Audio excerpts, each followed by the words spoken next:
Hey guys and welcome back to my channel. This is part 1 of what Naruto was in Kenichi the Mightiest disciple. Before we begin, don't forget to like, share and subscribe, and also go and support the author, link in description. Naruto was 3 years old, hiding in a corner, holding a scroll in his arms, staring in horror, his face stained with streams of tears. He was horrified at the sight before him. The man who was taking care of him, an old man named Sarutobi, he heard people call him the third Hokage as he was titled, was on the ground, gasping for air as red blood streamed from his nose and lips to the ground, his chest covered crimson with his blood spilling to the floor. The reason for Sarutobi's bloody scene was due to a man he called Danzo, spiky black hair and a cross on his chin, his eyes piercing into Naruto's soul as the sword he held was piercing Sarutobi's heart. Sarutobi gasped, his eyes wide, as the sword withdrew from his body. He weakly tried to reach forward to Naruto. His breath was caught, he coughed blood on the floor as his speech failed him. He wished the young man to run, flee from the man on top of him. Danzo stepped on Sarutobi to get over him, and started slowly to Naruto.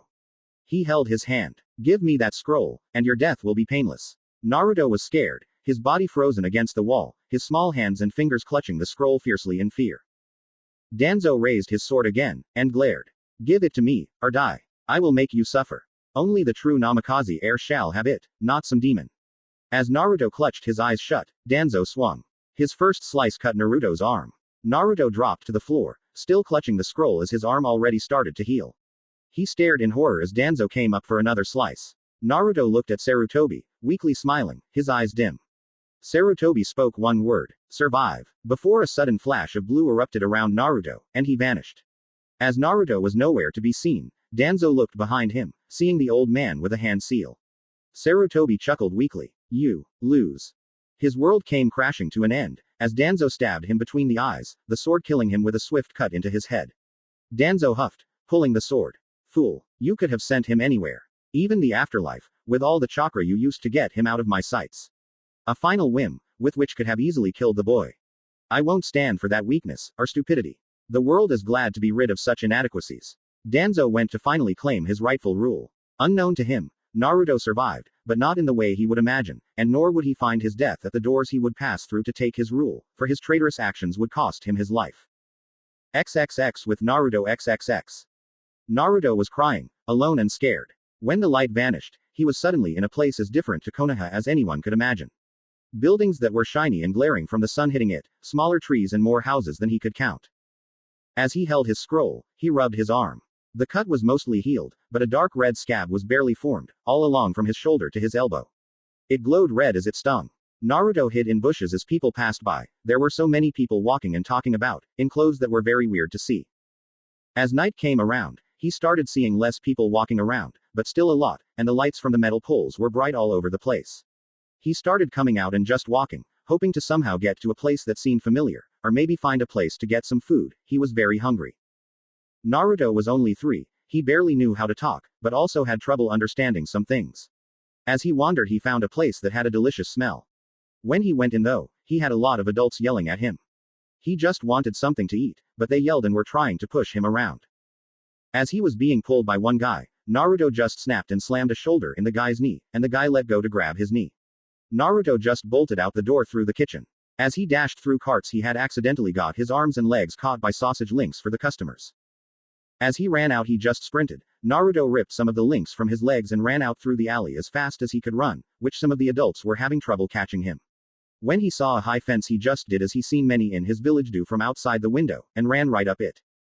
Naruto ran up the fence, caught the edge, and jumped over. The fence was as high as the adults, and they were stopped in shock at seeing this turn of events. Naruto didn't even look back. He ran until he entered a park, a place more like his village than the rest of the city he had seen. As he hid in the deeper parts of the trees in the area, he just sat and huffed. As he relaxed, he smelled the sausage on his neck and arms and grabbed some. He took a small bite and smiled brightly, finally able to eat. Naruto ate them all before resting. As he looked up at the stars, he cried, Gigi, help me. XXX 3 years later XXX. Naruto was laughing, having taken a bag of mixed delis from a local market. He was currently running from some of the chefs in the area, who were being lost by his speed. As he lost them through the alleys, he sat down. He took his scroll from his back and laid it down beside him, and opened the bag of food. He sighed as he took some cheese. Those guys are fun to run from. But I need this more than those snobs who have money. In 3 years he had learned much. He had found people in the park reading, and seen where they got books from. His Gigi had always shown him books as a kid, so he could learn to talk and understand. Naruto easily grabbed some and started teaching himself, since others he wanted to talk to would just pull and push him around like he was a bad person for wanting to be helped. As he was eating, he noticed his scroll was gone. He looked surprised and gasped, looking all around. Where is it? What happened? He seen a shadow of it, and someone holding it, on the ground in front of him. He looked up to see a giant man in green with long blonde hair holding it, smiling. The man chuckled. Now, you can't be going around stealing. What do you think they feel when it happens to them? Maybe I should show you, by stealing something of yours. What do you say to that, little boy? Naruto jumped up and glared at the man. That's mine, old man. It's not something you can use, and it's something someone important gave to me, so give it back. The old man grinned and twirled it on his finger. If you want it, come get it. Let's see you chase me for something I want. The old man disappeared back behind the wall and Naruto ran back away from it before running up it, jumping down the other side to see the old man all the way down the alley. Naruto ran as fast as he could, but as soon as he got close to grabbing the old man, he fell on his chest mid-grab. The old man had moved, and was down the end of the alley to his side. Naruto groaned and gave chase again. The old man hummed as he seen Naruto. The speed of the child was extraordinary for someone his age. As he was about to be caught, he vanished from Naruto's sight again, this time behind him the other way. As Naruto got up and ran again, he just decided to wear the kid out. His mistake, as Naruto had amazing stamina. For a good 2 hours, he jumped from end to end on the alley, watching Naruto keep going, almost never tiring out. After the 3rd hour, Naruto finally tripped and fell to his knees in front of the old man. As he huffed, catching his breath, the old man stepped up. See how it feels when someone takes your things from you. Doesn't feel good now, does it? Naruto snapped up, glaring at the old man. Like you care. I'm just an orphan you can push around like all the other adults, you don't care about my needs. I don't have money, or fancy clean clothes, so I should starve.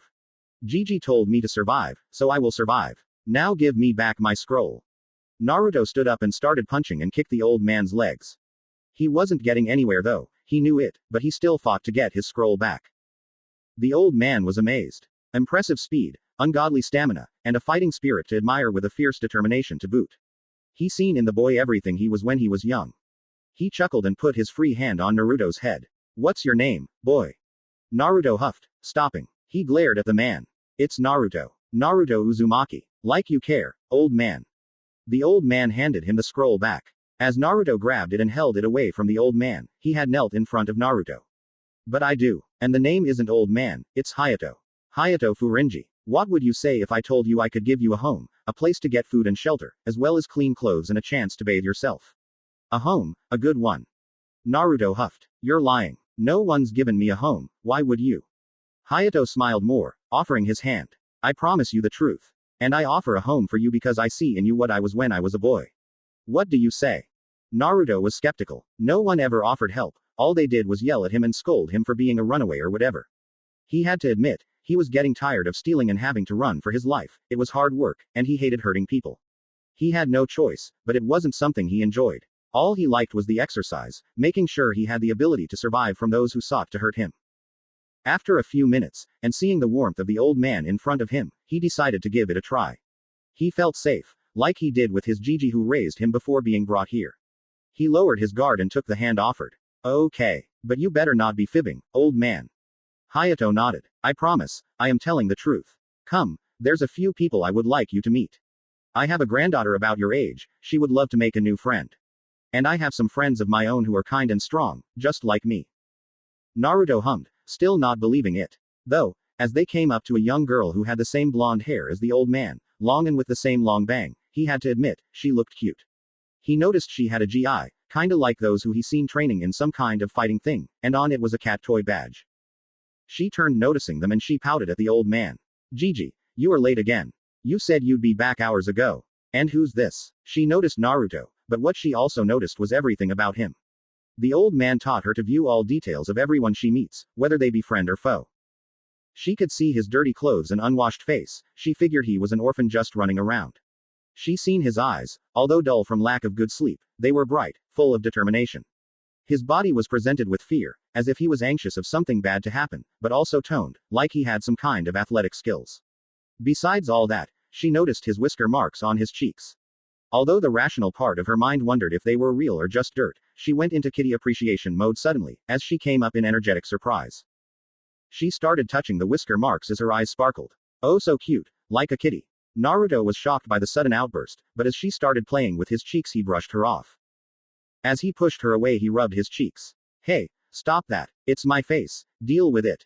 The elder chuckled. Mew, this is someone I found in need of a home. I thought we could go back to our home with the others before setting out on our journey. His name is Naruto Uzumaki. Hayato looked to Naruto. Naruto, this is my granddaughter, Mew Furinji. Be nice, she loves kitty cats, and you happen to have some whiskers on your cheeks. Which reminds me, are they dirt, or actually some kind of birthmark? Naruto pouted. It's my face. They have been there since I was born, or so I think. I didn't get my face dirty before seeing them, I would know if they were just dirt. Mew bowed. Nice to meet you, Naruto. I hope we can be friends. My Gigi seems to think you're a good person, otherwise he wouldn't want to bring you home. Naruto looked confused by this and looked up to Hayato. The old man looked back, chuckling.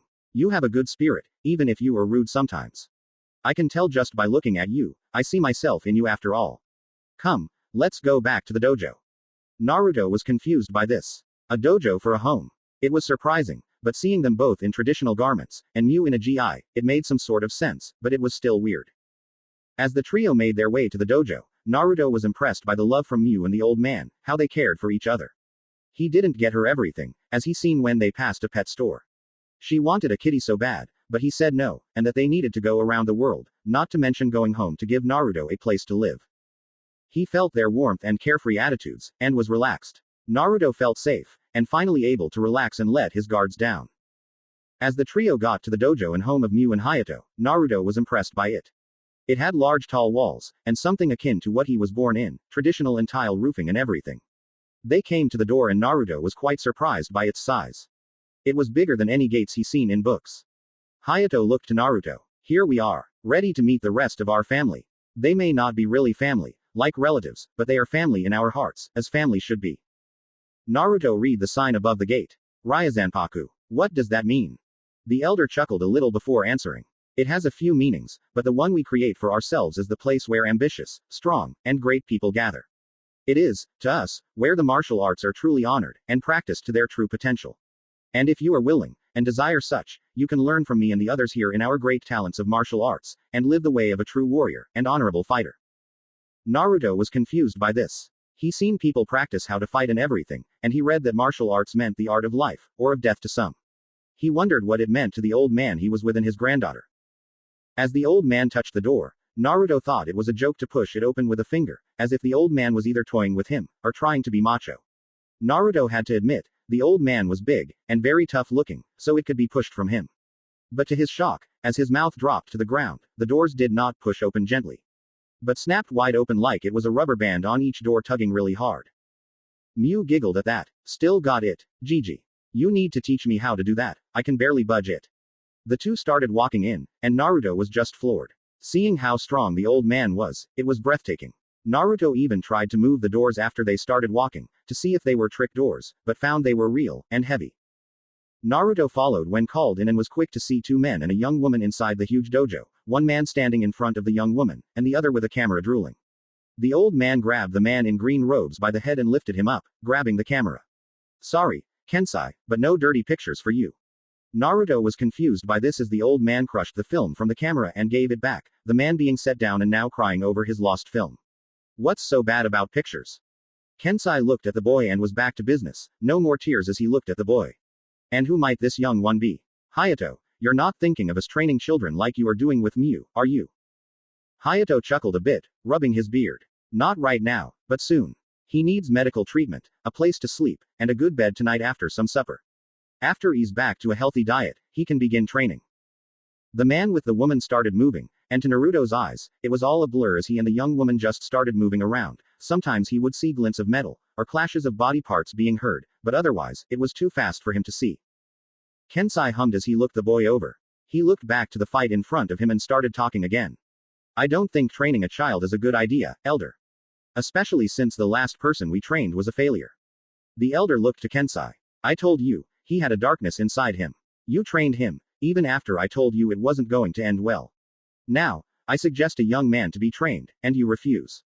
It seems you want to ignore my advice. Kensai sighed heavily, grabbing his hat and lowering it. In truth, he felt like just leaving training be, no disciples until the stench of their last disciple's failure was gone.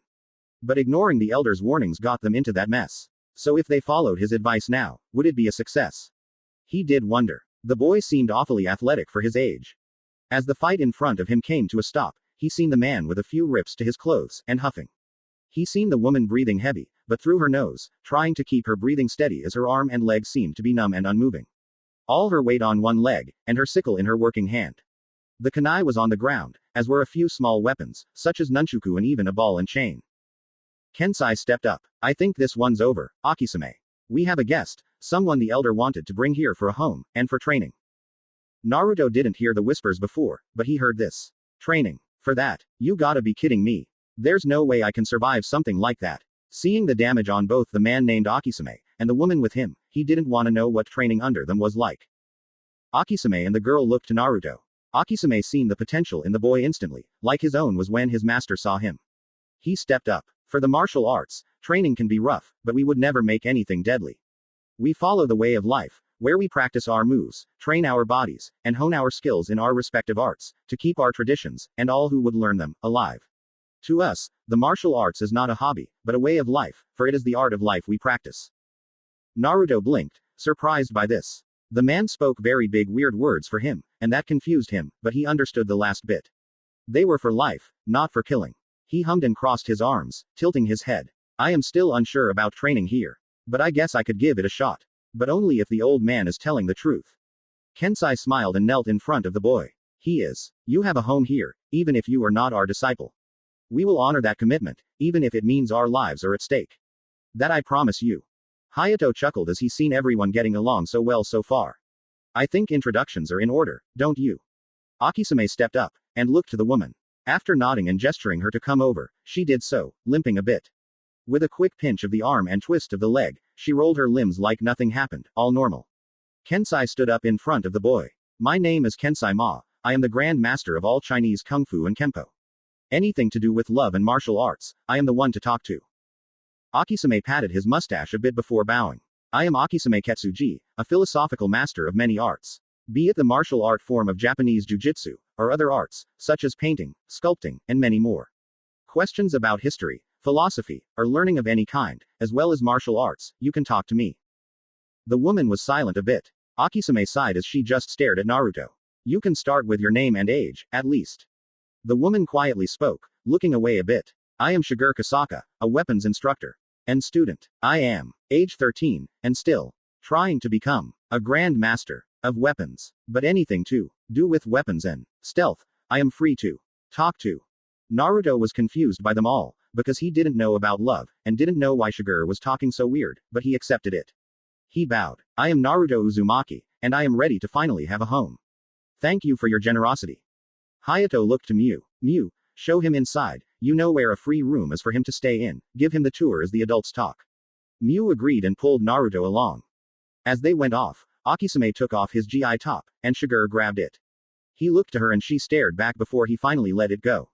She put her sword away and went out back, her own GI scuffled but not cut thankfully. Kensai pulled his hat down. So, we are to take care of him and give him a home. For how long? Hayato rubbed his beard, smiling. For as long as it takes. I think he would make a great addition to this family. And even though he may be rough around the edges, I think a good discipline and a place to learn and grow would do him some good. I have a feeling with him, that this is where he is meant to be.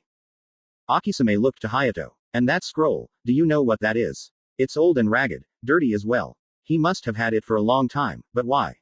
What purpose does it serve to a young man his age, and why for so long? Hayato nodded. I agree, it is strange, but he cares deeply for it. Said it was from his Gigi, someone he apparently cared deeply about.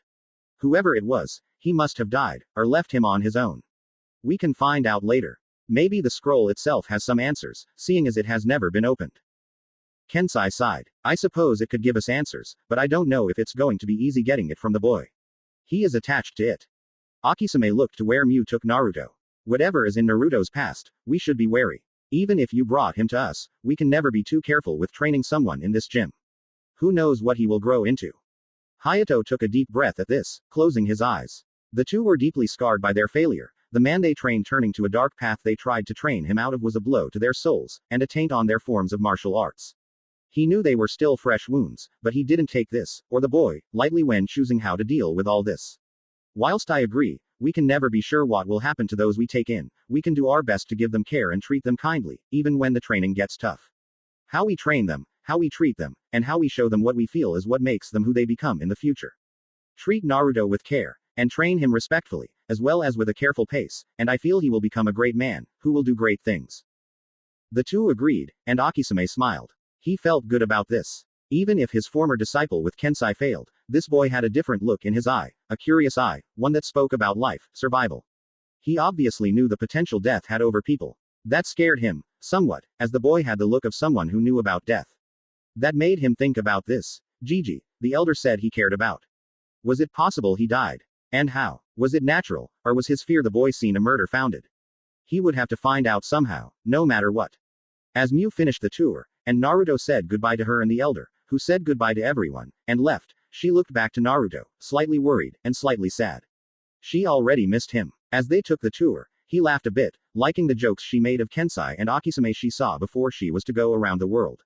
He called them a little weird, but also kind when she mentioned how they cared for her well-being, and how their food was amazing to taste.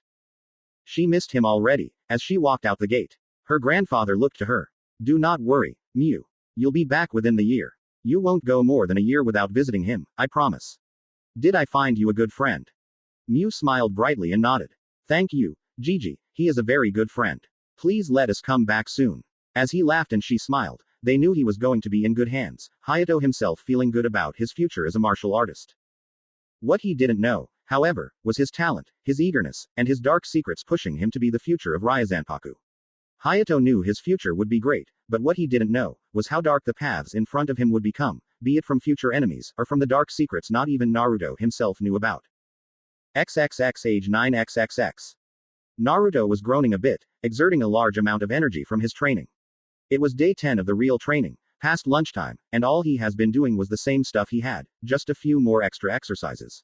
Crouch walking, running, squats of various poses and heights, and most of the time just plain leg training. The new stuff was a few techniques, like learning a basic jujitsu throwing move, or a few kempo arm swings and knife hand attacks. Truth be told, he was pretty okay with the workout so far, but he was frustrated on how they went about it. All he had done was holding something heavy for an extended period of time, and walking in weird ways, with only about 3 techniques. Naruto was not happy being left out of actually learning something for the martial arts. What he didn't know was the bizarre method was working the foundation of his future skills. He was going to understand sooner or later, and he would see the results would be promising. Until then, he was stuck with oblivious leg exercise workouts. It was 5 months in, he was having a good time. He had a home, one that had good food, warm beds, and actual roofing. The promise of a home was kept, and he felt right at home here. Even if the masters were a bit strict on chores and their workouts for him. On the second day he was here, he had a checkup for his health, and he learned that Akisame and Kensai were not only great martial artists, but very good doctors. They healed any recent bone damage, worked out some kinks in his joints, and relaxed his muscles. It took a week, but his diet was healthy and his body was no longer ruggedly skinny, but normal and gaining some muscle. Naruto was actually a bit surprised by a new visitor, a few months ago. He would remember her for a while. The daughter of Kensai, Renka Ma. XXX 3 months earlier XXX. Naruto was sighing, having finished his gripping exercise. Akisame was giving him a small break, the huge jugs shaking the ground under Naruto as they were very heavy to him. They were only around 20 pounds each, but he never had to do any weight training. As he was resting, Kensai was walking around the training poles, and Naruto seen a young girl with buns in her hair, wearing a similar outfit to Kensai, it was green as well. Akisame seen Naruto looking and seen her as well. Kensai's daughter, Renka, she's visiting for a while, from China. He wanted to give her some hands-on training, make sure she's ready to enter the world of martial arts. Naruto hummed, looking at her a bit. She seems sad. What's wrong, Aki-san? Naruto had pet names for Akisame and Kensai, seeing as he was still new, he didn't know their full names just yet. He had only agreed to training a week before now. Akisame nodded as he looked to Kensai and Renka. I don't know why, but it may be due to the fact her father is all the way here in Japan, and her mother is still in China. Having to move around due to parents being in separate places can be hard. Naruto stood up, rolling his hand, as he twisted it a bit. Then why doesn't Kensai go back? Or the mother come over here? Akisame smiled at Naruto. If it was that easy, do you think it would be done already? The reasons for him being here are his own, and he is welcome to his privacy. We all have our reasons for being here, at Ryazanpaku. And sadly, until we see your history, it is only fair to keep my own history secret as well. Naruto pouted at that. I may not trust you with my scroll, old man, but that doesn't mean you can push me. Is training done yet? Akisame sighed, but decided to take it easy on Naruto, especially since he was still getting used to his diet, as well as his training. A huge change in anyone's life needs gentle integration, not just rushing into a different lifestyle. And he himself didn't feel like giving the best training to a kid after his failure with his former disciple. Akisame started back into the dojo. You're off training for the rest of the day, but don't bother Kensai and Renka if they want you to leave them alone. It's still a new experience for her to be here every other month. Naruto sat down to rest, still watching his other sensei. Or, as he was supposed to call him, his Sifu. Naruto seen them talk for a while, and get into some easy step-by-step training moves. She's enjoying the benefits of learning actual moves. Why not me? Truth be told, he knew he was being a bit hasty, but he didn't want to have to do meaningless chores and exercises. It was like they were punishing him or something. Little did he know the torturous training he would go through later was going to make him beg for this kind of training in return. With a heavy sigh, he just watched as his Sifu and Renka went at it. As soon as she got the movements down, she was putting them together in a fluid sliding trip kick, and shifting her weight to twist and send a rolling back kick at her father before returning to stance, stamping her foot into the ground behind her. He hummed at that. He figured he could do that simple enough. Naruto stored that move later to try. Kensai could see his focusing on the training and turned to Naruto. Naruto, mind coming here for a second? I suppose if you're going to be off training with Akisame, you should do something around here. Renka looked to the one her father was talking to. She pouted at her father. That scruffy-looking boy. Papa, you said we would have time together today. Kensai put his hand on her head. Renka, dear, I do have time for you today. But I don't see why we cannot have an extra person join in our fun. The more the merrier, right? Renka pouted more and crossed her arms. Mama's right, you always look for more. Why can't me and Mama ever be enough? What about all those people you used to train before? Naruto had gotten up and started walking to them when he heard all that. Kensai had other people to train. Where the heck did he find the time between training himself and Naruto now? Better question, where were all these people Renka was talking about? Kensai put his arms behind him. Renka, it is not the quantity of companionship that you should be worrying about, but the quality. You are my daughter. I will always make time to ensure your happiness, even if I must bear the burden of someone you hate one day. Your mother, bless her heart, will always hold me true. Regardless of what you think, I didn't leave any of you behind. I left to become a better man, to train a person, not a people. You'll see one day why I must stay here. Renka sighed a bit, but looked up to her father, a little sad. She hugged him tightly. Sorry, Papa, please don't be angry with me. I just wanted time with you, nothing in the way. Naruto turned at that. He could see he was bothering them. He hated how bad it made him feel. He was bored, had to do chores and the kind of training that made his legs numb every night. All he wanted was to do some actual training, to maybe have some fun. But as he knew, he wasn't the only one who wanted things to happen. As he walked back to the dojo, he waved off. Sorry, Renka, I'll let you two be. Didn't mean to make you cry.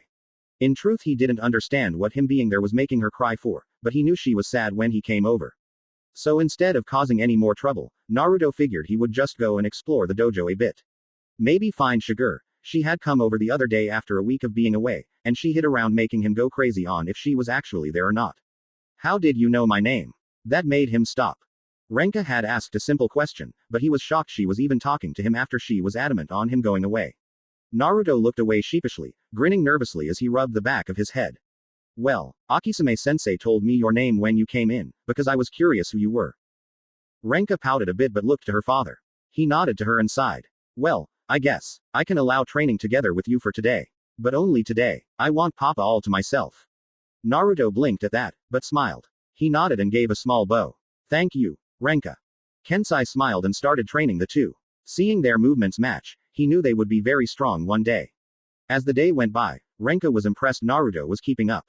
She could see his want to be better, but much like many she seen her age, impatient. She could see in his eyes the drive to be better, the need to be stronger, but the heart to do what was right, even if he seemed to want to keep hidden his heart. She could see in his movements he was holding back, even if he kept up with their training. The training ended and Kensai was about to take Renka home when she turned to Naruto, smiling. Promise me you'll train hard, Naruto. If you're going to impress me with your training, you'll need to stop being so impatient, as well as give it your all.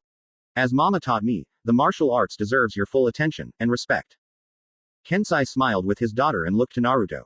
And as I teach, it deserves your patience and your trust. It is key between master and disciple. Naruto nodded. Something in him could tell it was who he was to complete his training. He knew in his heart he needed to do everything he could to become stronger. If he needed to do all that to be a martial artist, then so be it. With a smile he nodded. I'll do my best, Renka-chan. With a blush at the name, she pouted and crossed her arms. You have a long way to go if you want to be my equal, idiot. Just don't take Papa's precious time. With that she turned and called to her dad to leave. XXX 10 days before present XXX. Naruto was sitting with his masters, or what would be. After a long time waiting, seeing they were truly kind people, and they were strong, he figured he would trust them. They had him bring his scroll and he had it in front of him. With a sigh he laid it down and looked at the seal on it. Naruto looked to the three in front of him.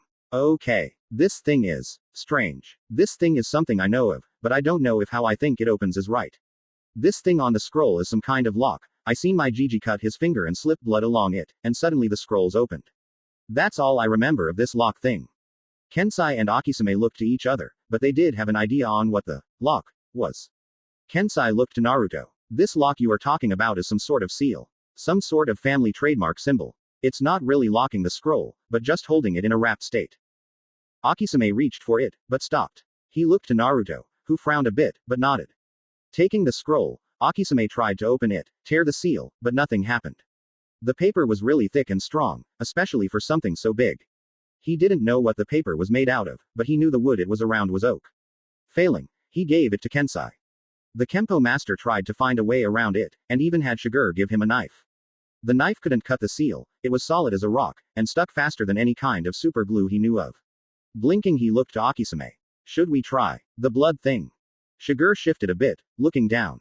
I think he is the only one who could open it with blood. It is his, after all. The two masters looked to her, and both hummed. Nodding to each other, they thought it made sense. Giving him the scroll back, Naruto asked for the knife. Getting it, he winced as he gave his thumb a small cut. With a shaking hand he wiped his blood on the seal. The surprise for them all, not really Naruto except for it opening in the first place, was real, as Kensai and Akisume saw a small poof of smoke, and the seal vanished entirely. Kensai went to grab medical supplies as Akisume held Naruto's thumb to stop the bleeding. No more cutting yourself, okay? This was a special case, but you'll need proper training in weapons before you handle a real blade again. It's irresponsible for us to let you get cut by knives. How was this seal so hard to open if it was so fragile to vanish in smoke?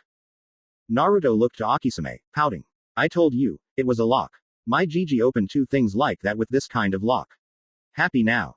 Kensai started opening the scroll, and smiled. It would seem you have a good memory, to remember such so young. More pouting occurred as Naruto glared at the Chinese master. I remember what I remember, okay. Happy now. I haven't opened this thing since I got it. That took them by surprise. But then again, considering the lock of the seal was still there, they could believe it. Kensai hummed as he seen even more locks on the paper. What kind of special value does this hold, with only these locks on it? Forgive me, but there are only more questions to this thing. Shiger, though, could read. The seals were there, but also a little writing on the side. She pointed to one. This, it says, to my son. It could mean for Naru, too. Naruto seen this and looked to Akisume. He let go and Naruto seen he was almost not bleeding anymore. Thankfully, he still had enough of a cut to open this. With a quick swipe, the seal broke and another scroll appeared, a smaller one. Now that got everyone's attention. Akisume's especially as he got fresh bandages to clean and dress Naruto's thumb. Kensai took the thing and opened it, and hummed. This seems to be a last will of some sort. Naruto grabbed it and started reading aloud, Akisume looking at it as well. To my dearest son, Naruto. If this message is to be open and read, then it means I have passed. Whatever the case was that pulled me into the abyss of death, know that I, and your mother, are both proud of you for whatever life you live. We know you will do great things. Naruto's eyes were fixed on the paper as he continued, and Kensai could hear the shock in Naruto's voice, whilst Akisume could see clearly every word, and knew this was for Naruto to find for himself. I do not know how old you are when you received this letter, but know that if this letter has gotten to you at all, it means you lived without me and your mother. For that, I am deeply sorry. The dangers of our world have left me with no choice but to ensure your future, even when I and your mother may not have one left soon. The council, enemy shinobi, even rogue parties that have the resources to kill us. Whatever happened, you getting this means our sacrifice was not in vain. For we sacrifice our lives to bring you into this world. I write this before you are born, a day before I am to help deliver you to this world. The mere mention of shinobi got Shigure's attention, but the whole letter was sounding something out of history books for her, wars of ninja and such. She wondered what this all meant. Naruto finished the letter, tears in his eyes. And I fear one day, you will be born into another. I have given a man you will respect, who will help you grow, the one thing to ensure you survive. An ancient power. He will keep you alive, through this as a last resort. I hope, somehow, the seals still work in whatever place you are, if he has done this. Whatever bright light brought you somewhere, it is because it must be done. This jutsu I gave him would do one thing, and that is send you to somewhere that you can grow, survive, and do great things. Whatever world you are in, know I love you, Naruto. Your mother does too. Live your life to the fullest. When you are old enough, I recommend reading the note from your mother. And only when you are old enough. Promise me that. Your father, Minato Namikaze. Naruto was holding the paper tightly to him as he finished. Akisame hummed as he read the letter as well. Well, it would seem your father had every intention on helping you in your life. Though whatever this is about shinobi, or jutsu, I wouldn't have a clue how it's all relevant. Or if it's how it is. There has not been a shinobi conflict to make that letter seem so dire in a good many centuries. Kensai put his arms in his sleeves, looking at the scroll. The fact there has been no record of Naruto in his searches for his birth, and the fact that this scroll seemed to have some sort of weird power to open like that, with a scroll trapped inside another scroll with no real explanation, he had to believe the part about being from another world. Not only that, but Kensai had been noticing the cut. It had a slight red tint about it as it healed, and it healed quickly, as if something was fixing Naruto of all injury. Akisame seen this too, but neither was sure what to make of it all. Shigure, however, had a hunch about it all being real, and that Naruto was from another world. She could see it in his eyes, he had something buried inside him. Something mystical even, and it shone in his drive to become better, stronger. The scrolls were wrapped and put away, Naruto had the day off. But one thing held Naruto awake that night. What would the elder say? And what were the other seals for? He would find out in time. XXX present XXX.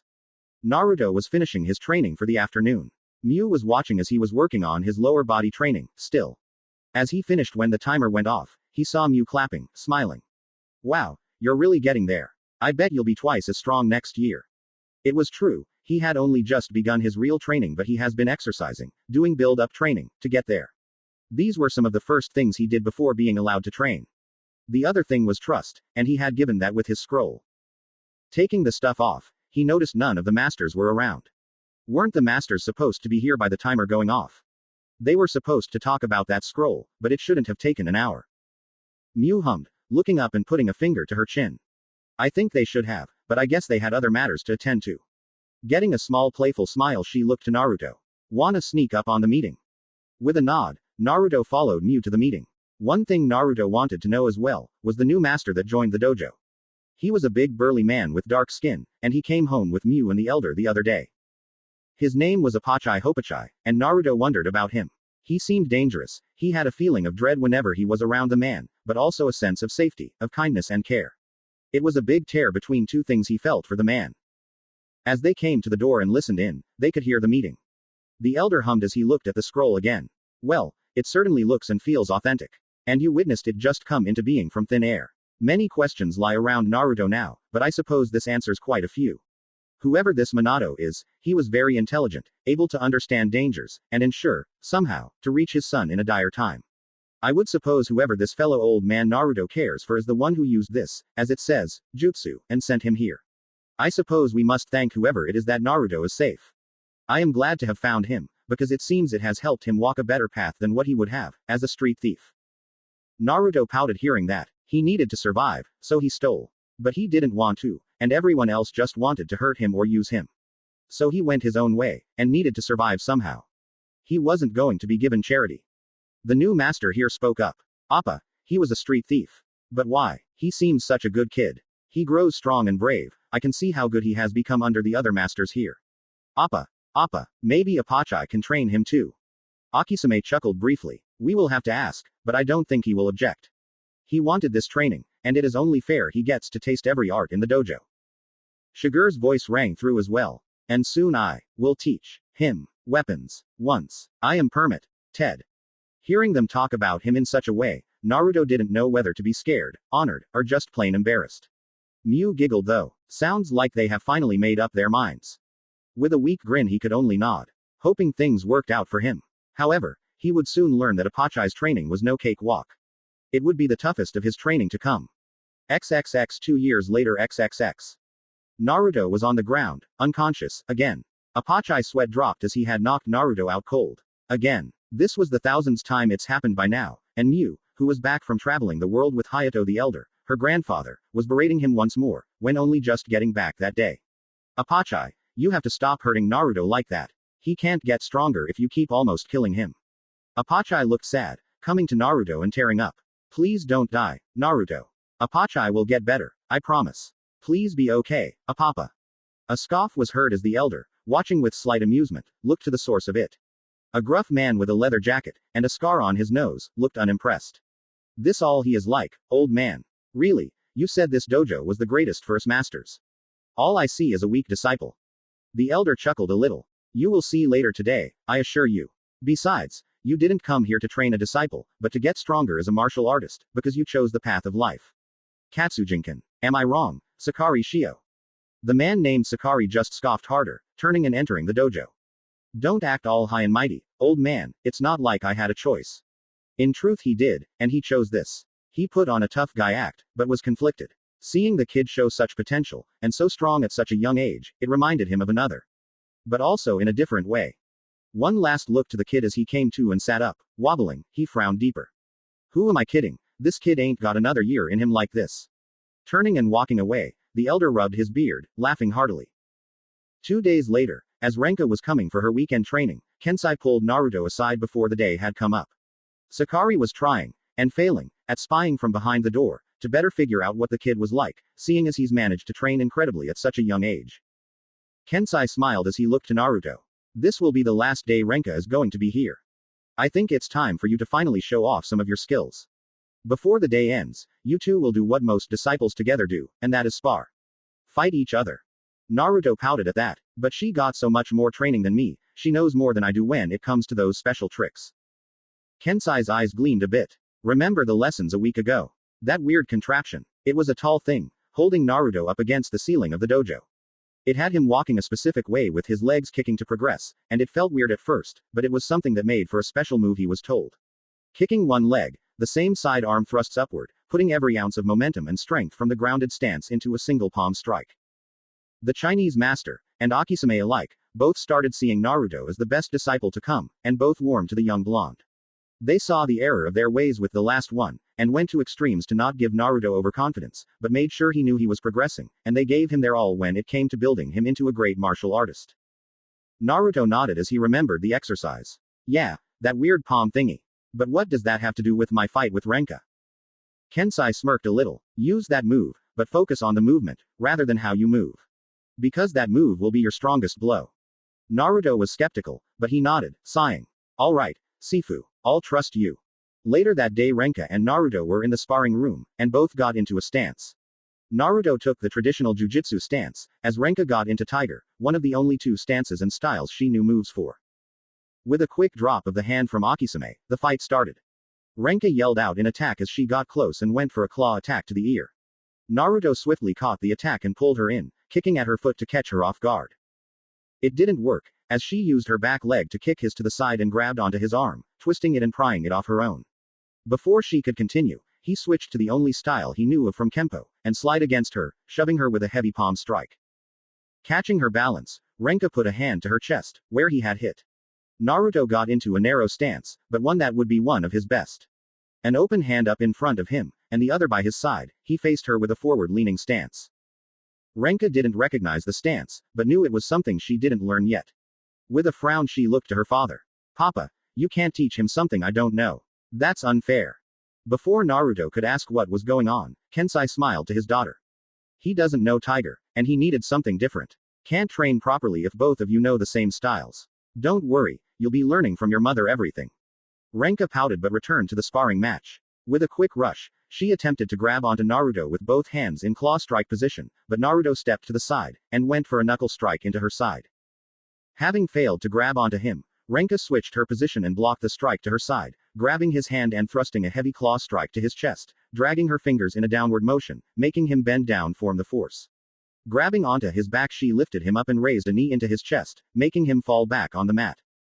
Renka got back into stance and waited for him to get up. Coughing and holding his chest, Naruto slowly got back on his feet, looking at Renka a bit surprised. Looking behind her, Naruto seen Kensai nod. Naruto got back into his own stance and stepped forward. Renka seen an opening when he started walking around her, switching which foot was forward towards her. She kicked out at it and tried to trip him, only for him to lift the leg and make her rush in. Sliding the front foot behind him and twisting around her, Renka found herself vulnerable. With a quick rising palm strike, she found herself lifted and thrown back on the mat. Gasping for breath as she held her side, she looked at Naruto, who was in a K stance pose, his arm that hit her high in the air, the same side leg stretched to its max as his body straightened the arm and leg like a rigid pole. Seeing her in such pain, Naruto rushed to her, concerned for her well-being. Renka, you okay? Oh God, please tell me that I didn't hurt you. You are my friend. For the last 2 years as they trained together, the two got close and saw each other as friends, both enjoying their time together, training and even talking. Kensai recommended they get to know each other, for training purposes as fellow disciples. Kensai and Akisame got up and joined Naruto. Rising her GI, Kensai seen the blow left a bruise, but that was it. Smiling, he picked his girl up and patted her back. It's all right. Just knock the wind out of you. Take deep calm breaths. Listening to her father, Renka started to slow her breathing. After a while, she just relaxed, the pain now numb. Kensai had used a needle to dull the pain without her knowing. Turning and carrying her in his arms, he turned to Naruto. I think that'll be all for sparring. I suppose this was a knockout, and you won, Naruto. Renka looked to Naruto, who looked sad he hurt his first real friend. Looking away, he frowned. I didn't win. I hurt Renka with that move. This was just supposed to be a match to see how far we came, not hurt each other badly. She didn't even hurt me much with that knee to my chest. I gave her that bruise. I lost this one. Renka blushed hearing that. His concern for her, and the fact he gave her the win for his inability to hold back that technique, she felt her heart beat faster at that. With her pain numbed, and a little tired from a full day of training and then the spar, she smiled tiredly, but genuinely. Just get better, Naruto. Maybe you can tie it up 1-1 when I get back from China. Train hard, and do your best to get even stronger than me, for me. Promise me that you'll get strong enough to protect me if I need you. That took a few of them by surprise, Kensai even more than most, but Naruto was the one shocked. But with a smile and a nod, he stood proudly for her. Count on me, Renka. I'll get even stronger. Miu blushed hearing that. She frowned a bit, but she let it be. As Kensai took Renka back home, Naruto was excused from training. Late that night, Miu came in Naruto's room when he was setting up for bed. Naruto. Naruto looked at her confused, but sees her sitting in front of him. He turned as he was sitting near his bed. Yeah, what is it, Miu? Miu smiled and blushed. Renka wanted you to get stronger, and protect her, right? Well, promise me too, that you'll be strong enough to protect me as well one day. Even though they didn't get to see each other much, only a month out of a year for a while, they were friends. And they would soon be even better friends. Smiling a bit, Naruto nodded. Sure, can't say no to my friends. I do want to be strong for you too. I promise. Miu smiled brighter and stood up. Well, I should get to bed. Sleep well. She left and Naruto scratched his head. This has been a strange day. What has those two asking me to protect them all of a sudden? I guess I'll find out someday. He just decided to go to sleep, putting it out of his mind. XXX age 12 XXX. Naruto was out doing his evening Kempo training. He was walking around the city in a weird fashion by swinging his arms up and down with each step, just feeling the purpose these movements gave him. Kensai had told him that it would make his punches with Sakari better, seeing as he was having trouble with letting loose. He was passing by a row of buildings when he heard a loud screech from an animal in pain. Having stopped his training suddenly, he ran to the source, an alleyway behind the supermarket.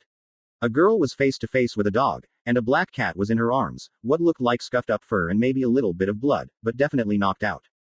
With a growl of anger at the attacking dog, seeing as he hated it when people were picked on, he raced down the alley and went into fighting mode. Seeing the dog jump for the girl, he slammed a foot into the dog's face, kicking him away, making it yelp.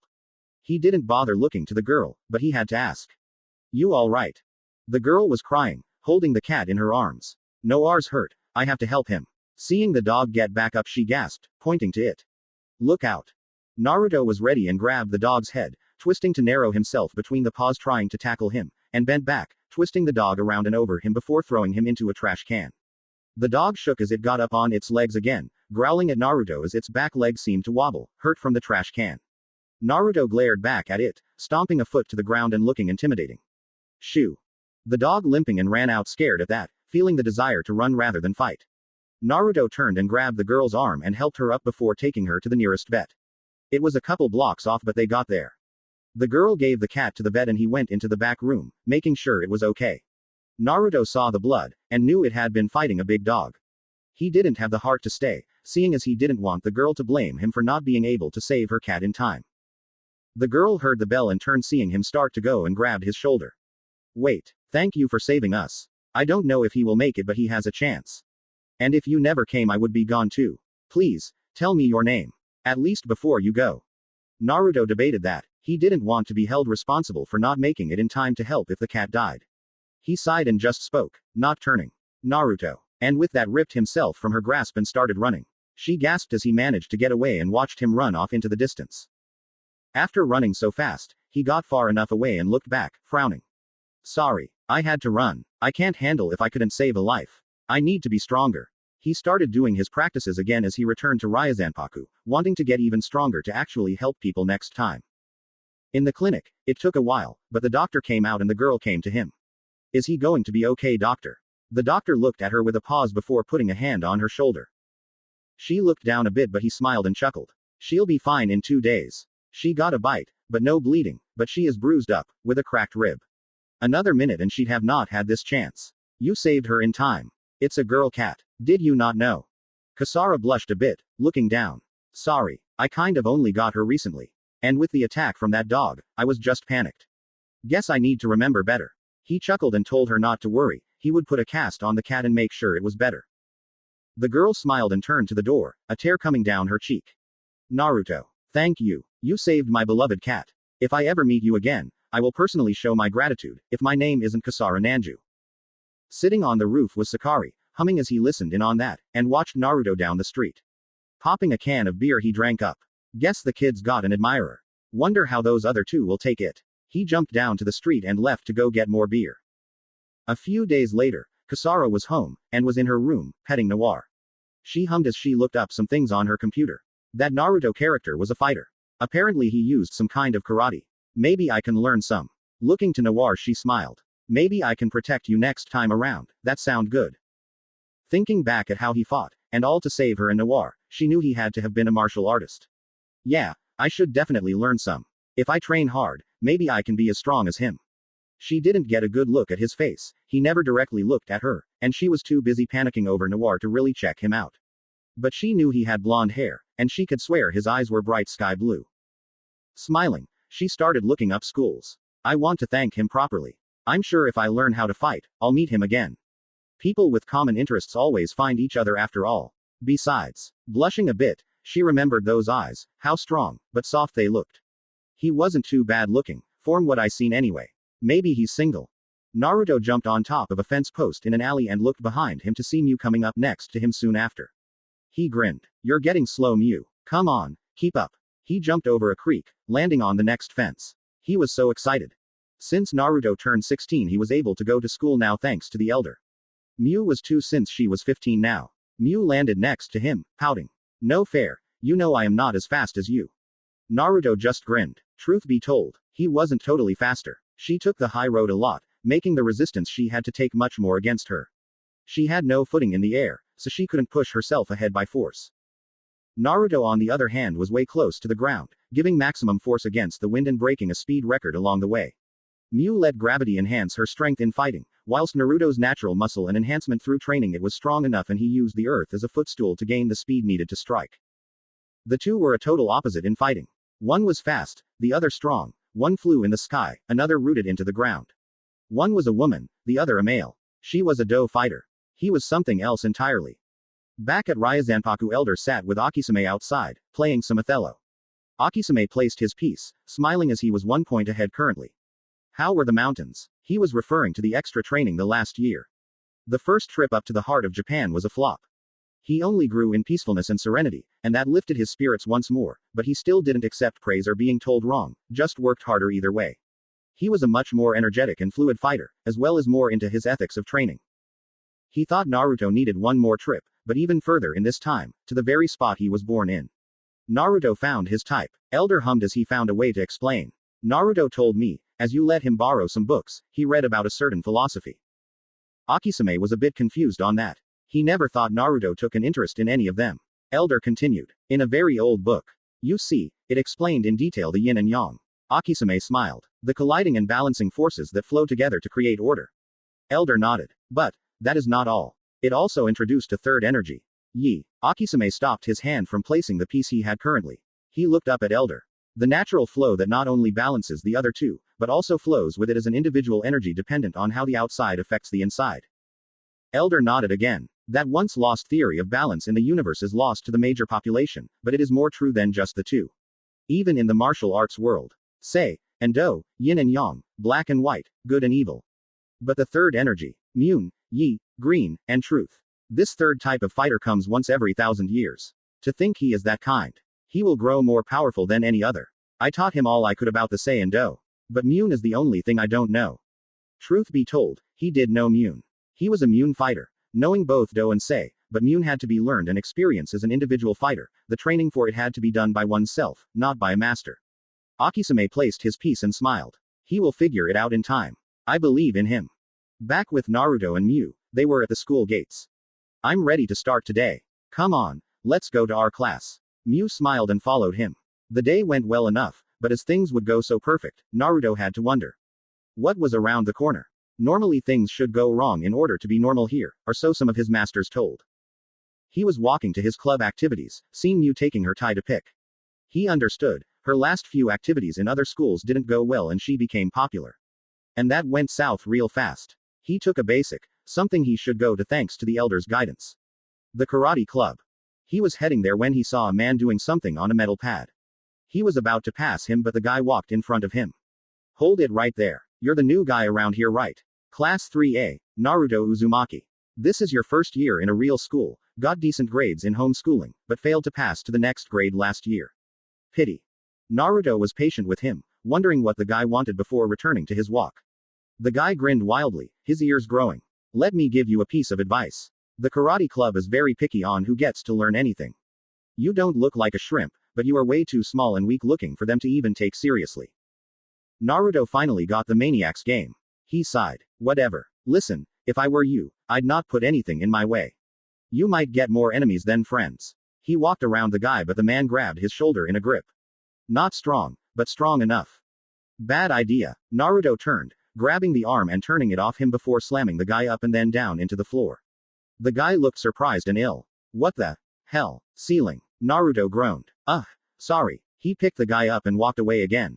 Don't sneak up behind me like that. Throwing people is a must for that kind of thing.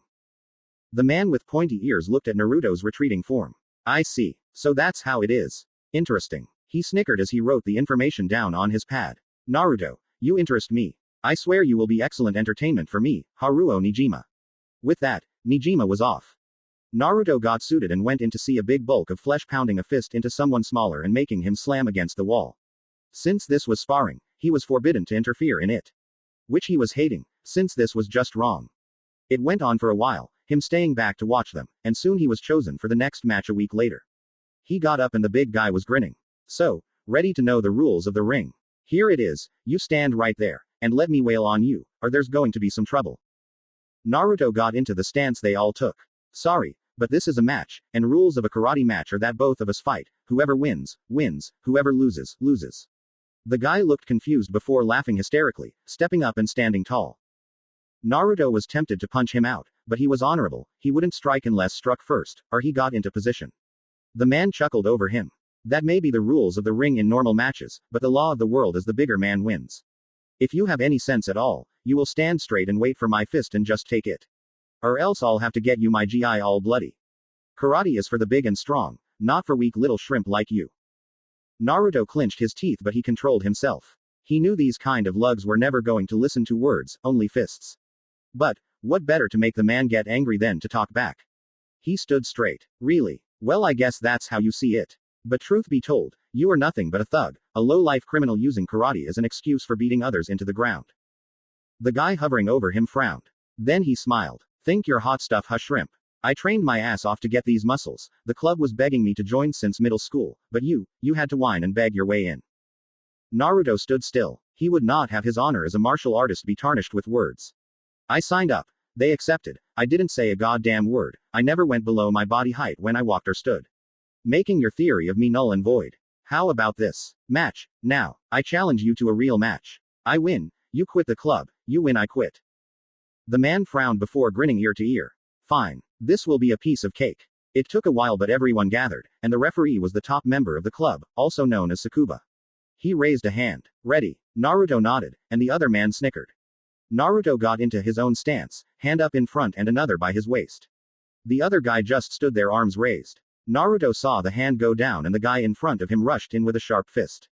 Naruto saw its slow approach and stepped back, putting a fist out. The fist missed by a hair, but the lug walked into Naruto's hard, sputtering before getting back, holding his stomach. He grinned. Sorry, must have tripped forward. Won't happen again. Naruto rolled his eyes as he got into position again. Naruto saw the big lug start to roll a kick to the head. He ducked and walked forward, and as the guy looked forward he didn't see anyone. Where did he go? Naruto was standing behind him, back to back. The big lug saw it and backed away from Naruto before throwing a hard left. Naruto rolled around the punch and using the momentum he had stepped back and in a split second was behind him again, back to back. Naruto sighed. The big and strong are not fast. You think the ability to crush an immobile object to pieces that most cannot do gives you the right to be strong. If you can't even hit me, then what is your strength even worth? The big guy roared and threw another punch but found his arm caught and his leg kicked from under him before being thrown to the ground hard, and being knocked unconscious. Everyone was gasping as the big guy was knocked out cold from a shrimp like him. He walked to the side of the ring and waited for the judgment. But felt guilty. It was a karate match, and his anger got to him and he used a kempo technique, and a jujitsu move to end it. He seen the big guy wake up from the water poured on him and begin to cry that it wasn't legit. Naruto was feeling even more guilty. Seeing him cry over karate being his life, he took pity. He walked up. He won by technicality. The time I stepped back and let him run into my fist was a kempo technique, and I threw him using a jujitsu move. I didn't use any karate here. I'll leave. He went and left his GI in the locker before leaving for home. Tsukuba that day went to an abandoned warehouse. Or not so much as he entered to see a lot of people. Kasara, you said to look out for potentials, right? I think I saw one. He beat one of the strongest in the club using 2 different martial arts moves other than karate. A girl in a chair ahead of him smiled. She was wearing blue jeans, but with an entire leg ripped off, a red shirt that read Valkyria, and a green beret for a hat covering her unruly red hair. Kasara sat up from her near-laying position and pet her black cat. As that's so. Got a name? Tsukuba nodded and picked up the file he got from the office. His name is Naruto Uzumaki. Here, have a look. He passed the file to her and she read it. 6'5", blood type O positive, passable grades, failed last year's homeschooling grade, but he is 16. No past or current athletics, sports, or martial arts records except he lives at a dojo as a disciple. Not bad. If this dojo is any good he may have been trained very well. She took the picture and looked hard at it. Blonde unruly hair. Blue eyes. She kept looks but inside she was hectic. Wait. Blue eyes. Unruly blonde hair. And his name is Naruto with good fighting skills. Is he the one who saved Noir? I have to be sure. I have to. But I can't just freak out about this. If he isn't, then I will have to keep searching. If so though, this must be fate. She passed the file to her assistant. Tsukuba, bring him in. If at all possible undamaged, but if he doesn't come willingly, get him here by force if need be. If his skill isn't any good against you, then forget him, beat the shit out of him. Tsukuba nodded and bowed before leaving. Her assistant was reluctant to say anything at first, but as everyone left he said his piece. Kasara, it's not normally like you to be so forward about one person. What makes this Naruto Uzumaki any special? Kasara looked to him and then looked to her cat, petting her again before sighing. Let's just say I have a past with someone named Naruto. He never gave me a last name, and I never seen his face, but I know 2 things about him. He's blonde and has blue eyes. I wanna repay him as all. The assistant nodded reluctantly before thinking if it was a good past or bad. Her tone was softer than normal, but her words suggested pain. He went with her to go search for more potentials in the school. Seeing as that they needed more recruits. XXX with Naruto XXX. Achoo. Mew looked worried as he had just sneezed 10 times. You okay? Don't tell me you got a cold, you never get sick. It was true, he was never even slightly sick, not even allergies. For all these years he was in top health in and out, but this was strange. Naruto smiled, snuffling. Yeah, I'm fine. Guess someone was talking about me. Multiple people, I think. He had a strange feeling though. Part of him shivered as he felt danger lurking in his future. He walked with Mew home. As they got to the gate, he pressed a finger against the gate and pushed hard, having to stomp on the ground to open it. It slammed open and Mew smiled. I wonder how we are even slightly matched. I still need 2 fingers. Naruto chuckled. Yeah, well, your Gigi needs only touch it lightly and it opens. There will always be someone stronger than you, but the only one stronger than anyone else is Gigi. No one beats him. It was true. Sometimes even the masters get into fights verbally, but they sometimes might get out of hand and think about throwing a fist instead of a word, and before they can, the old man will come in, and they become sober and well-mannered. The old man had the nickname known in the martial arts world all over. The invincible Superman, Hayato Furinji. He walked in and seen the masters doing more training, and after going into his room to get ready for his own, he seen Mew come in. He smiled and she did too. They had gotten a lot closer since they had the time. Mew spoke first. So, what would you like for dinner? It's your choice tonight. Being it your birthday and all. They started the school year quite late, and it was already October 10th, and he smiled before thinking. How about some of that amazing ramen you make? Think the side can be that Western pizza. It's a party after all. Mew nodded, giggling. I learned how to make it, so I hope my pizza can be just as good as my ramen. Kensai came in grinning ear to ear. And as a good master, how about I bring over some exotic dancers? He found himself dodging fists and kicks all the way out of the room. Fine, be spoil sports. He laughed though as he got out of earshot. Love is in your heart, and for that I will pay as much tribute to give you a true smile if it kills me. Maybe I should. Nah, but he is more like me in being a son than even my own. I'll call home to Papa and ask. Naruto came out and saw Shigure holding a katana for them to use. He grabbed it and got into position. She got herself in one too. Okay Naruto, this is to practice your defense. If your defense is weak it will get you killed. Naruto nodded. Shigure thrust her weapon towards his heart, and he raised a hand to the side of his sword, and when the sword got to it he slammed the thing to the side, making Shigure miss. He pushed his sword along hers and tried to cut her head off, but using the back of his sword. Shigure ducked and got behind Naruto, twisting her sword backwards and tried to stab through his back, but he twisted his sword behind him and stepped to the side to deflect before sliding the sword back in front and tried to strike her head once more. Shigure ducked under it once more, and twisted on her toes as she slashed for his ankles. Naruto jumped, the momentum of his sword spinning him horizontal and using it to slash hard to the ground, but she rolled backwards. Naruto caught the ground with the katana before getting on his feet, panting lightly. Shigure stood still, not even slightly affected. Shigure nodded. Your fluid moves. Present great. Strength. Your defense is flawless. But what about your basics? Naruto knew what she meant and got into position once more. She jumped, striking down hard, but he pushed his sword high and blocked it perfectly. She slid down and slashed from the right side, but he rotated the sword downward and hit against hers to the side. She stepped back before slashing diagonal from the left top, and he twisted his sword back up and hit it back up, but the momentum she carried went to right bottom diagonal and he slashed his sword down in an arc to the ground and hit against hers back up to herself. She used the same momentum to hit from the left side now, but he twisted the blade towards it and hit up to the side. She gone back and then slashed from down left down diagonal and he slid his sword down and hit against hers to block, but she raised it up with momentum to right top diagonal, and using the same arcing motion reversed blocked it from above. She drew back and turned her body sideways, arcing the sword behind he then down before thrusting it to Naruto, slashing upwards. Naruto spread his legs and using the same technique from above, put his hand on the back of the sword and made a straight bar with it to block below before it could touch him. Shigure stood there for a second before withdrawing, and then bowing. He did too. She nodded. You did perfectly. There isn't anything more I can teach. Naruto bowed more before getting on one knee. You are the greatest weapons user in the world, and I hope one day I can repay you for teaching me all you know. Shigure smiled and got on a knee as she held his shoulder. Rise. You did great on your own. I only gave you my knowledge, as it should be. You do not need to repay me at all. Naruto smiled and hugged her before getting up. I will because I want to. She nodded, grabbing the spare sword, and then saw him run off to do more training. Shigure looked on before walking to her room to train herself harder, seeing as how she needed a good release from her emotional moment. Naruto went to see Sakari as he was next, but sadly a message on the door was posted. Going for beer, don't wait up. Naruto, take a break, you earned it. Tomorrow will be twice as hard if you're not happy with this, but it's your birthday, relax. Naruto grumbled. As he walked outside to the post he rolled his neck, but as he got into stance, Kensai dropped in and smirked. So eager to train, even on your special day. Look, Shigure doesn't get much time, so she wanted to give you the rest she could offer before calling it quits and just being a good source of weapons training if you need it. She wants to be your friend. Naruto sighed, looking down. I get it. I know, and I even did something special to repay her, but I want to make sure it is usable in actual combat before giving it. But still, if I don't become stronger, how can I be the greatest disciple you want me to? Kensai came up and put a hand on his shoulder. Listen, Naruto, this isn't about strength for us. Is it? Kensai knew Naruto's heart more than anyone here, even the elder. He knew the heart ached but would still beat strong for his belief to grow for someone. Naruto sighed, smiling sadly. Mew and Renka, I promise them, and for them I try harder, but I do want to grow for my masters too. Just not as much. Kensai patted his shoulder. Like I said, I understand.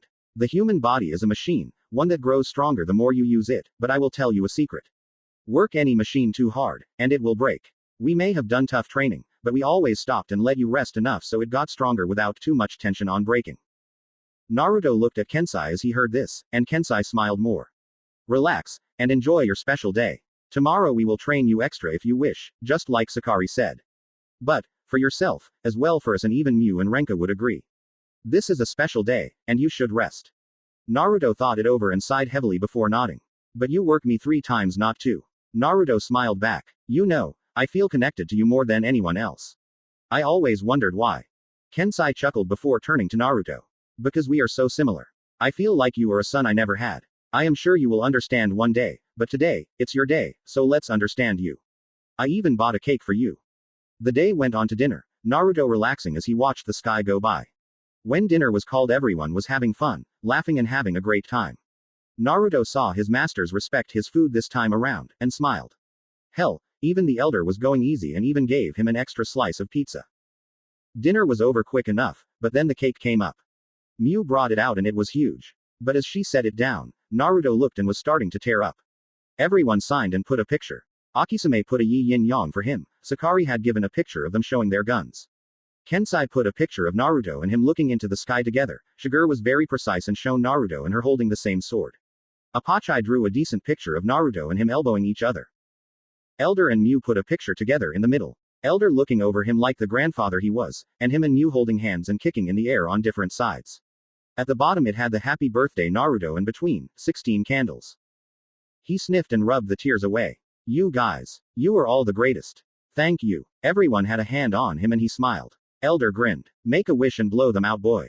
Make it a good one. Naruto took a deep breath. I wish to have someone to love and love me back soon. Because my heart cannot take this feeling of lonely love a day longer. I wish for love. And he blew them all out in a single breath. Everyone cheered and got a piece of cake each, Naruto getting the biggest and eating it with the rest. By the end, only one piece of cake was left. Apachai, loving sweets, was stopped by Naruto. Apachai, I would love to give the last piece to you, but I want to save this piece in the fridge till Renka comes back. Apachai smiled, seeing Naruto wanting to be fair, and nodded. Apachai understand. Apachai would even run across ocean to give it to her right now, but it take too long, it might spoil. She be back soon, I hope. Kensai sighed. I have no word from my wife. So I have no idea when she will return. Naruto smiled sadly. Mew looked a little worried but also a little hurt. Elder saw this and got up. Naruto, how about you go and get some early rest, we start 1 sharp, me training you. Naruto perked up and smiled. Sure. Have a good night, everyone. He went off and Elder came up to Mew. May I see you outside, Mew? She nodded and followed him out alone. He sighed. Listen, you feel jealous, he thought of her and was sad for her not being with him. Right. Mew sighed, nodding. He won't look at me as a woman. Elder smiled. He sees you as more than a woman. He sees you as a strong person and wonderful friend, and if he could, would accept you with love. But you are not giving him a chance. Mew looked confused as he chuckled. He thinks you only care as a friend, a best friend, and like him a lot, but no chance of love. You are giving him all the wrong words. And I know why. I know because I did the same with my wife. Rest her soul. Mew looked surprised as he looked sad for the first time ever. He smiled again. I know you don't want him in danger for any decisions you make as a good soul and fighter for justice in the world. You don't want the evil you might face to use him against you or harm him in any way. Mew nodded, looking away sadly. Elder chuckled. Besides, the boy has been neglected even from you. I doubt your love alone would be good enough to bring him back from the road he is leading. He needs more than you or one person can give. Mew growled out as she let her thoughts be known. I won't share him. He was with me first. Elder smiled. Selfish as always. If you alone love him, he will be much happier, but if he does not receive more, he will fall to the wrong path. The path that leads to darkness. Mew looked angry but sad. She didn't want it to happen but was sharing him the only way. Elder started moving back inside. Before you go to him with love, think on it. Will you love and hurt him and let others take him and share him, or will you be with him and share him and give him what he needs to be the Naruto you love? Mew sat there, unable to speak as she tried her hardest to think of what to do. Elder and the masters went to bed. Mew sighed, tears falling. If I love him, and not share him, he is still in danger. But if I share him, I have more allies to protect him who also love him. But, why should I have to share the one I love because I am not strong enough? It's not fair. The next day, Naruto trained with the elder giving him a rough time with clubs. Come on, fight harder. Ha ha ha, you are still too weak. Naruto was grunting and groaning with effort, dodging and blocking the massive blows the elder was giving him. It was almost time for school though. Elder saw an opening as Naruto stepped too far back and slammed the front of the club into his stomach, knocking him back. Naruto coughed as he held his aching stomach, unable to get up. Elder smiled. You did well. Still need a bit of work but you are going to be much faster and stronger for this. Naruto smiled and groaned as he rolled on the ground. Akisame-sensei, school's about to start. Help. Akisame nodded and did a wacky therapy to push everything back into place. There. Better.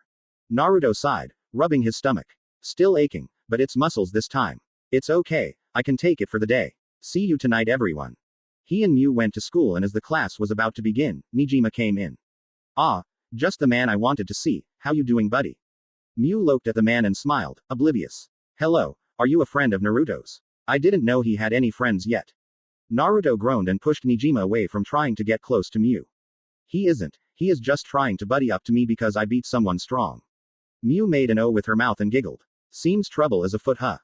Nijima grinned. I got some information. Seems the guy who refereed your little match yesterday took an interest in you and wants to pop your block off. You may have lost due to technical fouls, but if it were anything else, you'd have won hands down. Naruto and Mew sat as Nijima had to go, although swearing to return, thanks to the bell. The day ended, and the man Naruto saw waiting for him was looking with killing intent. Naruto put his bag down. Mew, go home. Mew looked at the guy and how he held himself. Look, I know you can take him, so why do I need to go? Naruto smiled sadly. Because, I won't fight. He will probably give me a few bruises but it's his way of trying to act tough. Just go home, and I'll be there before you know it. Mew stood there but nodded, going the other way. Tsukuba smiled as he seen Naruto. Well, seems you're not scared. Don, know what I can do huh? You may have taken out Daemonji, but I am way tougher. Naruto sighed. What do you want? Tsukuba frowned. I don't like your attitude. Look, come with me now, or I bust your face open. Naruto scoffed. No way, I need to get home for training. You are wasting my time. You can take whatever shot at me, but no way am I fighting for no reason at all. Tsukuba growled. You won't fight me because there's no reason. There's a good one. I just wanna fight you because I want to see how strong you are and how strong I am in comparison. Naruto closed his eyes. Fighting for strength alone is no way to fight. Go ahead. Punch me, kick me, just get it done with and go. Tsukuba scoffed. I see, you are just a slimy little coward. How can you call yourself a martial artist when you won? Even fight an opponent who challenges you. Oh, bad idea Tsukuba, never question or demote Naruto's honor. Naruto got into stance, but a different one. He was in the formal Myotoad stance. Tsukuba got into his, arms up high and his legwork moving and bouncing all over the place. Now that's it. Beat me, you go home, I win, you aren't worth my time. Tsukuba shot a kick high, but it was blocked by the inward hand of the stance, and the outward slammed forth and punched Tsukuba back. Tsukuba growled, getting his bearings. Lucky blow. Come on, fight me. Naruto rushed forward and thrust a punch up high to the face. Tsukuba blocked it and smiled. Too slow. URK. He looked down to see a fist connected hard in his belly. He went to his knees holding his stomach. That was dirty. The Yamazuki of Basai no one does that move in a match. Naruto smiled. This is a street fight, not a match. If you wanted a match you should have said so, but this is no match unless it is official. Tsukuba got up and threw a spinning back kick, only to have his leg caught and thrown up, making him fly back and hit the ground hard. He was knocked out. Naruto sighed. Not even close to my level. No more random fights, just leave me alone. Naruto started walking home and seen Mew waiting. She walked with him and pouted. You fought didn't you? Naruto smiled and looked to her. Yes, and I didn't mean to. He called me a slimy coward with shameful martial arts. Besides, you still watched us fight, I saw you. Mew sighed and frowned angrily. I wish I got a punch in, he is such an asshole. You are the most honorable martial artist I ever seen. Still, you did great. So, ready for training. Gigi can be pretty harsh. Naruto rubbed his head. Yeah, he's getting harsher, but I can take it. He smiled wide. He just cares. So, let's work harder together. She nodded and he grinned. Race ya, and started running fast. Mew pouted before running behind him. You are so unfair. Crap. Sounds like Naruto went flying again. Oh no, and I was hoping Gigi wouldn't push him too hard. As Naruto went flying, via a crashing club to the gut, Akisame and Mew spoke out about it. Elder sighed as he seen Naruto crash into the wall, on the other side of the complex. This is the final level of his first skill, he will never get it down like this. Kensai chuckled. I think he will in a week. Question though, what will you have him do afterwards? Elder rubbed his beard before grinning. Something only I can teach. Naruto was limping back past the corner. Again. Elder smiled and put his clubs down. We trained enough today. Go on and have some sparring with Apachai. We will continue tomorrow. So, how goes school? Mew checked Naruto out as Apachai was punching his gloves and grinning, ready for sparring. We are good. Naruto had a little fight with a black belt in sports karate, kicked his butt with a few moves, including the Yamazuki. Seems he is going to be popular though. Naruto sighed. Yeah, and I don't wanna be. Really, why do I have to go through this bullshit just cause I'm strong? Elder chuckled. Because martial artists like you and me and all of us will always find martial artists who want to fight for the sake of their beliefs, no matter how petty or how proud. Naruto rolled his shoulders. True, but for some reason I wish I found more pride because petty reasons to fight are getting me angry. First the big guy thinks karate is for only the strong, then the black belt wants to fight just to prove how he is stronger as a tough guy. Who else? A master level thinking he can fuck with me because he has muscles. Hey. Naruto grinned. I said, master level who think they are strong because of their muscles. It's a compliment Sakari-sensei. Meaning you fight for your beliefs as well as strength for your friends. That makes you a true martial artist. Sakari blushed and rubbed the back of his head. Well, you got me there, but no spreading that around all right, I'm still a man with pride. Sakari smiled as he seen Naruto get back up. Hey, I noticed when we practice karate, you use all the styles. But what is the one that you think suits you? Remembering him and an old friend. Naruto thought a moment and smiled. Miyotode, I do not attack or defend, I attack and defend. I do not use one or the other, I use both at the same time. Sakari smiled with pride in knowing his disciple picked a grand form to stick with. Sure, its name was a bit weird to hear, but its practice was one of the greatest in karate's true form. Apachai chuckled. Ready Naruto. You dodge. Not in these long years, has Naruto ever dodged one fully, and today wasn't going to be any different, as Naruto slid to the side and got hit hard in the cheek. He grunted, pulling himself back together before jumping forward fast and turning on his heel before snapping a kick low to the ground. Apachai jumped up from the kick, but Naruto felt arms around his head and seen the knee coming for his face.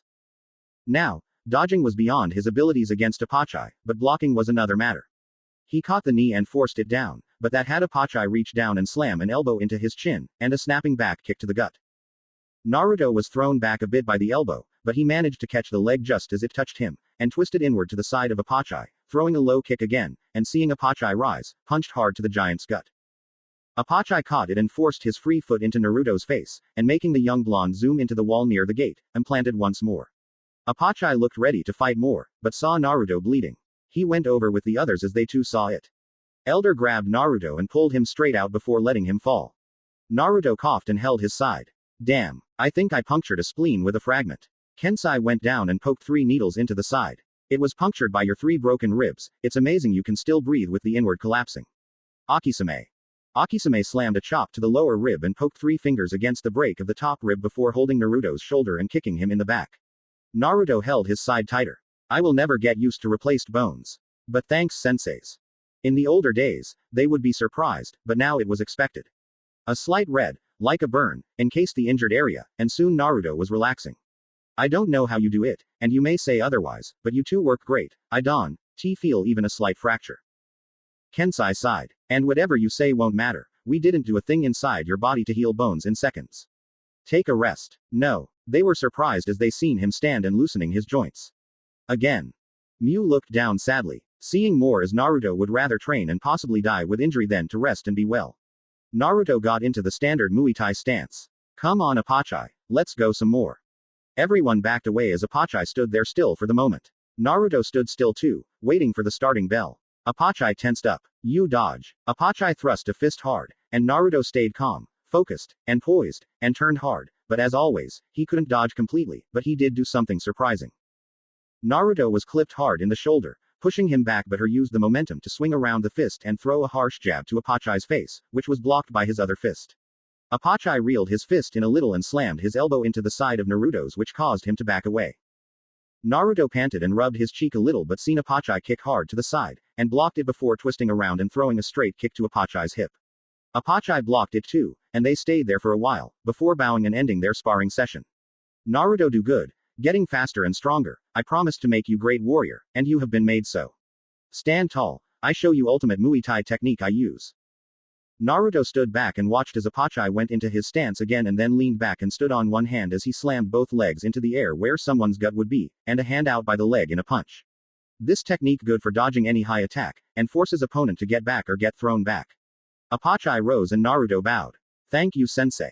It was getting late as training took forever, especially since the elder was giving him everything and more for this final level of the special skill of Sei.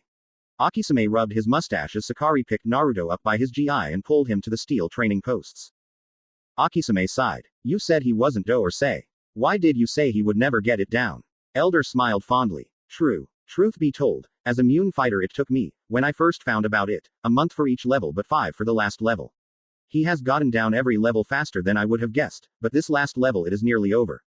4 months and 3 weeks and he is near completion, but why take so long? I am worried. Kensai nodded. Me too, seems things are getting rougher with his progress. Ever since you came back it seemed he would do better, but as time progressed it got worse. Shiger was upside down above them. I'm worried he will not make it to the Katsujin. Ken. Apachai looked softly. I had hard time, wondering if I was doing good for world by making blood with fists. It was hard, but I soon found kindness and truth of world in eyes of animals and children. Naruto must find his own way of heart. And Apachai will do all he can to make Naruto see it soon, even if I must take him round world myself. It was a tough decision to make, but they all made it. To help him find the right path, by any means needed. XXX next day at school XXX. Hey come one come all, Tsukuba the terrible beaten by Naruto the newbie. Nijima and his normal evil attitude trying to destroy Naruto's and Tsukuba's reputations for his own evil gains. Naruto sighed and tried to leave, and Mew followed, but Nijima caught up and grinned. Well, if it isn't my new pal Naruto, good work destroying Tsukuba. So, want to join me in taking over the school? Naruto kept walking past and Mew ignored him as well, but he grabbed Mew's shoulder. Will Nijima ever learn? She threw him hard to the ground before realizing what she did. Oh, I'm so sorry. You okay? It's natural for someone to throw those who sneak up on them. Naruto chuckled. No worries, he's resilient. I did the same when he did the same to me. Nijima, go away. Nijima chuckled evilly as he stood. Come on now, don't tell me you would rather be mobbed by thugs going home.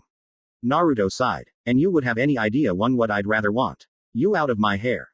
Nijima was about to speak, but someone spoke aloud near the crowd of people, who seemed to be scared of them and ran. Tsukuba is a disgrace. He's brought shame to Ragnarok. Find him and tell him to leave town. Or, Naruto and Mew looked to see 3 people, a big guy wearing sunglasses and a white shirt, a little guy who looked like a hippie biker combination, and a darker-skinned man with blue hair wearing blue custom school clothes, and the man in blue had threw a punch at the falling piece of paper and made it shred to pieces with a single blow. Naruto glared a bit. Boxing. Guess Apachai's training will be very good here. The boxing guy lead the others away. Come on, we gotta find that Naruto character. Naruto was behind Mew with a turned face, of course he'd be slightly invisible to their eyes. Naruto started walking to his next class when Nijima came up again. Listen, I have info on those guys. You might wanna know what I got to say before rejecting me. Naruto thought about it. It might help things along if he knew more about them, maybe then he would get someone to understand him as he would understand them. He walked and gestured a nod to the doors of the old shed. Naruto leaned on the wall and Mew stood still as Nijima got his PDA out. Alright, here's what I dug up. The little guy is Koga the kicker, unknown martial arts, but he uses his legs to a frightening degree, and one of the takedown trio, the 3 you've seen. Naruto hummed in thought. A leg worker, a good set I must admit, those legs weren't twigs, but his size he would need to have gravity. Nijima poked a few buttons and frowned. Yukita the thrower, used to be a judo black belt, before he was kicked out for his aggressive nature, second in command apparently and with his size, I don't blame him. His favorite throw is the overhead crowbar.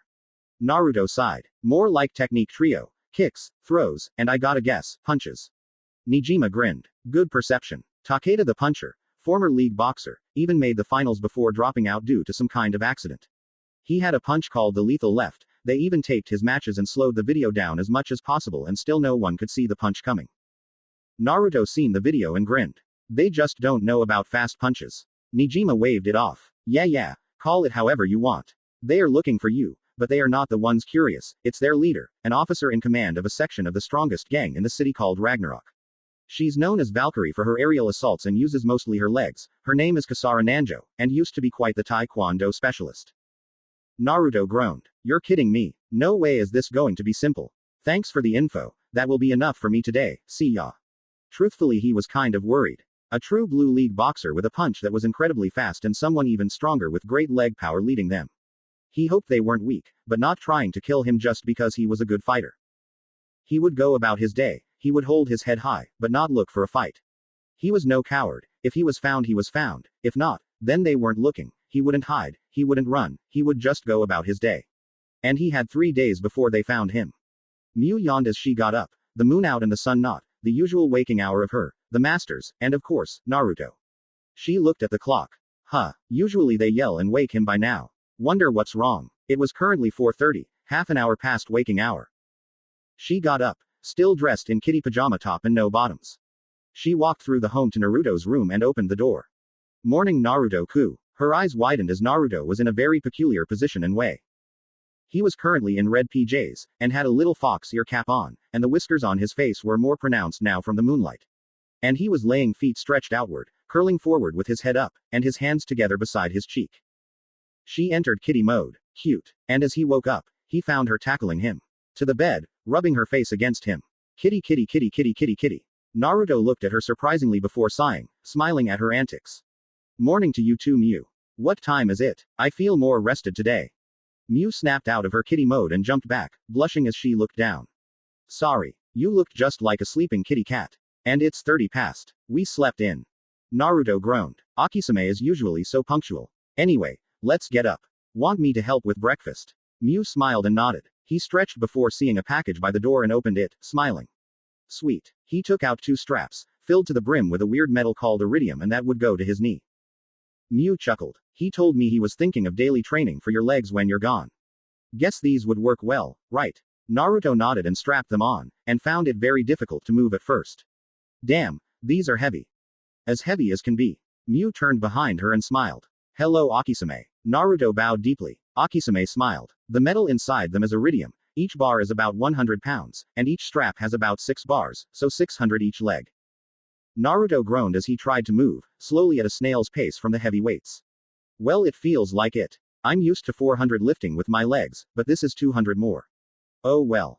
The day was starting well. Naruto training in his fundamental leg training again, and fell on his ass quite a lot of times, but always got up and started again till he was done. It was a relatively good morning. Breakfast was a feast like always. The time for school came and Naruto was having a bit of a difficult time adjusting to the weights. Okay, Miu, you can go ahead, no need for us both being late. I'll just be a while. Miu giggled. No way, I want to stay with you.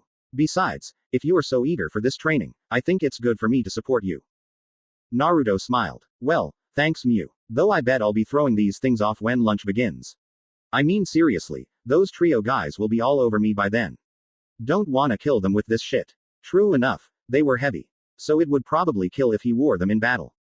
Truthfully, he managed to get used to the weights enough to do a decent walk to school, and barely made it in time. The day was progressing as per usual. 2 classes in he was bombarded with Nijima once more. Nijima snaked his way between Naruto and Miu. Hey, what's shaken, bacon? I got some more info for you, wanna see? He was grinning wildly with his forked tongue out of his mouth. Naruto groaned but sighed. Sure, let me hear it. Nijima got his PDA out. Well, I was checking on the gang Ragnarok. Turns out they're very powerful, moving through the ranks from just school gang to citywide reputation. I managed to wrangle in that there are 7 leaders, or as they are known, the 7 deadly fists of Ragnarok. Though it seems that Kasara girl is being initiated to be a fist as well, making them the 8 deadly fists. The leader wholesale is the first fist, but their names are a mystery. The sources I have aren't in the know of their nicknames either. Naruto hummed. He knew history. If you base something from history, then maybe you'd use it all. Possibly Odin. Odin was the god of gods in Norse mythology, so if the first fist is leader of the whole group, it is either Odin, or something close. Nijima hummed in thought before grinning at Naruto. Not bad. That would be very possible and a likely nickname, but until I know more, can't be sure. So, for this information I kind of told them your spot to eat lunch at. Naruto punched him hard in the head and made him fall to the ground in a heap, groaning. Damn you. Alright, well, can't be helped. Mew giggled. So, gonna face huh? Want my help? She would do all she could, especially if this boxer was as tough as everyone thought. Naruto smiled. Thanks Mew, I'd enjoy a little help, but you don't have to. They are after me, and I would rather not take the chance of you getting really hurt. Mew stood straight, head up. Well, it's not up to you, I will help you and that is final.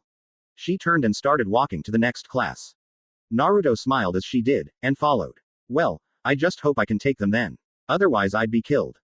Elder Sensei is ruthless already, knowing I let you get harmed badly will be the end of me. The next class went by as per usual, and Naruto was trying to think of the fight he would be in, rather than his school studies, and was hoping his plans worked out for each. Still, things hardly go right in a fight, so he would wing it. Lunchtime was peaceful, and Naruto was slightly grateful for that, no useless fighting. Mew stretched as she stood up. Well, guess today was safe. So, I'll meet you after gymnastics club okay? Naruto smiled, giving her a hug. Mew was blushing as he held her in his arms, but he let go and grinned. See ya then. Mew smiled back before running off, waving before getting back to class. Naruto walked up to the door after picking his stuff up, but sadly, luck was not on his side. Hey guys, I think I found him. Haha, getting finished with lunch, Goldilocks. Well, time for dessert. Kick to the teeth. Haha. Naruto turned to see the trio waiting for him, and saw they used the other way off the room, door open still. Naruto put his stuff down, sighing. You know, I'm half glad you found me right now, and half irritated you Ragnarok guys want to fight me. What's got your asses in my business anyway? Yukita chuckled, stepping up. Doesn't concern you, all that really matters is you come with us, or we split your head wide open. Koga was chuckling, giggling like a kid in a candy store, gearing up with a little warm-up punches and bouncing.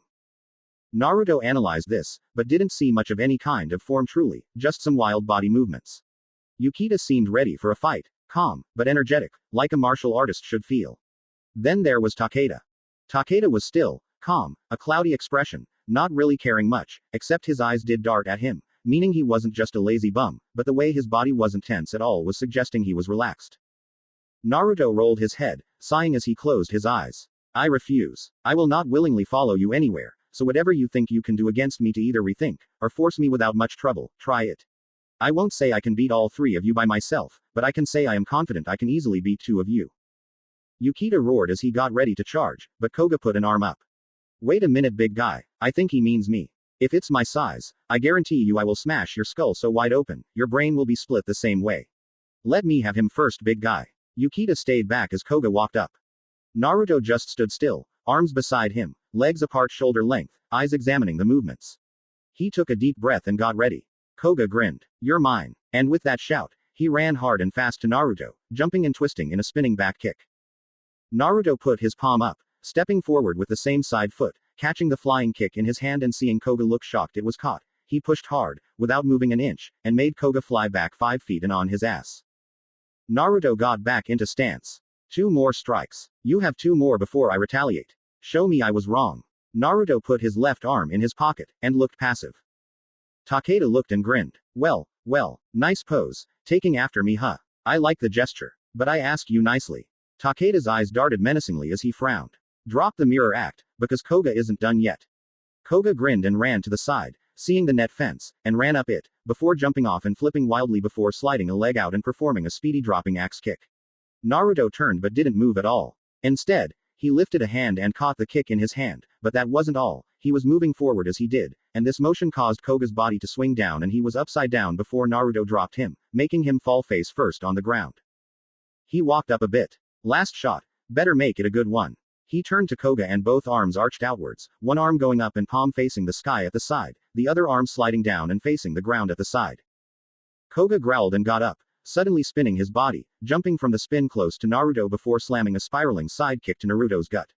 This, however, did not go well. Naruto's arms closed in backwards the way they went at first, catching the top and bottom of Koga's leg, an inch away from Naruto's body. Naruto looked into Koga's eyes. Sorry, 3 strikes. You're out. He pulled his arms straight and forced Koga to take a horizontal spin in front of him, before he slid a leg high up from the side, then down hard with a crescent heel kick into Koga's gut and forcing him into the ground, knocking the little guy out. Naruto lifted his foot before gently sliding it against Koga, and with a short, gentle, but rushing kick, slide Koga's body out of the way to the side. He turned to see Yukita grinning. You're one down. Technique trio is now a duo. Yukita chuckled. Yeah, well, Koga was the weakest of us. His size didn't matter, and his kicks were good, but unlike us, he was just a kid flailing his legs like a yo-yo. We actually trained in martial arts. I see you got some training, but this is the end. You face me. Yukita rushed in, roaring with his arms up. I'll throw you off this roof. Just as Yukita was about to catch Naruto, he vanished from sight, and Yukita suddenly saw the sky, then an upside-down Takeda, before seeing the ground, and then black.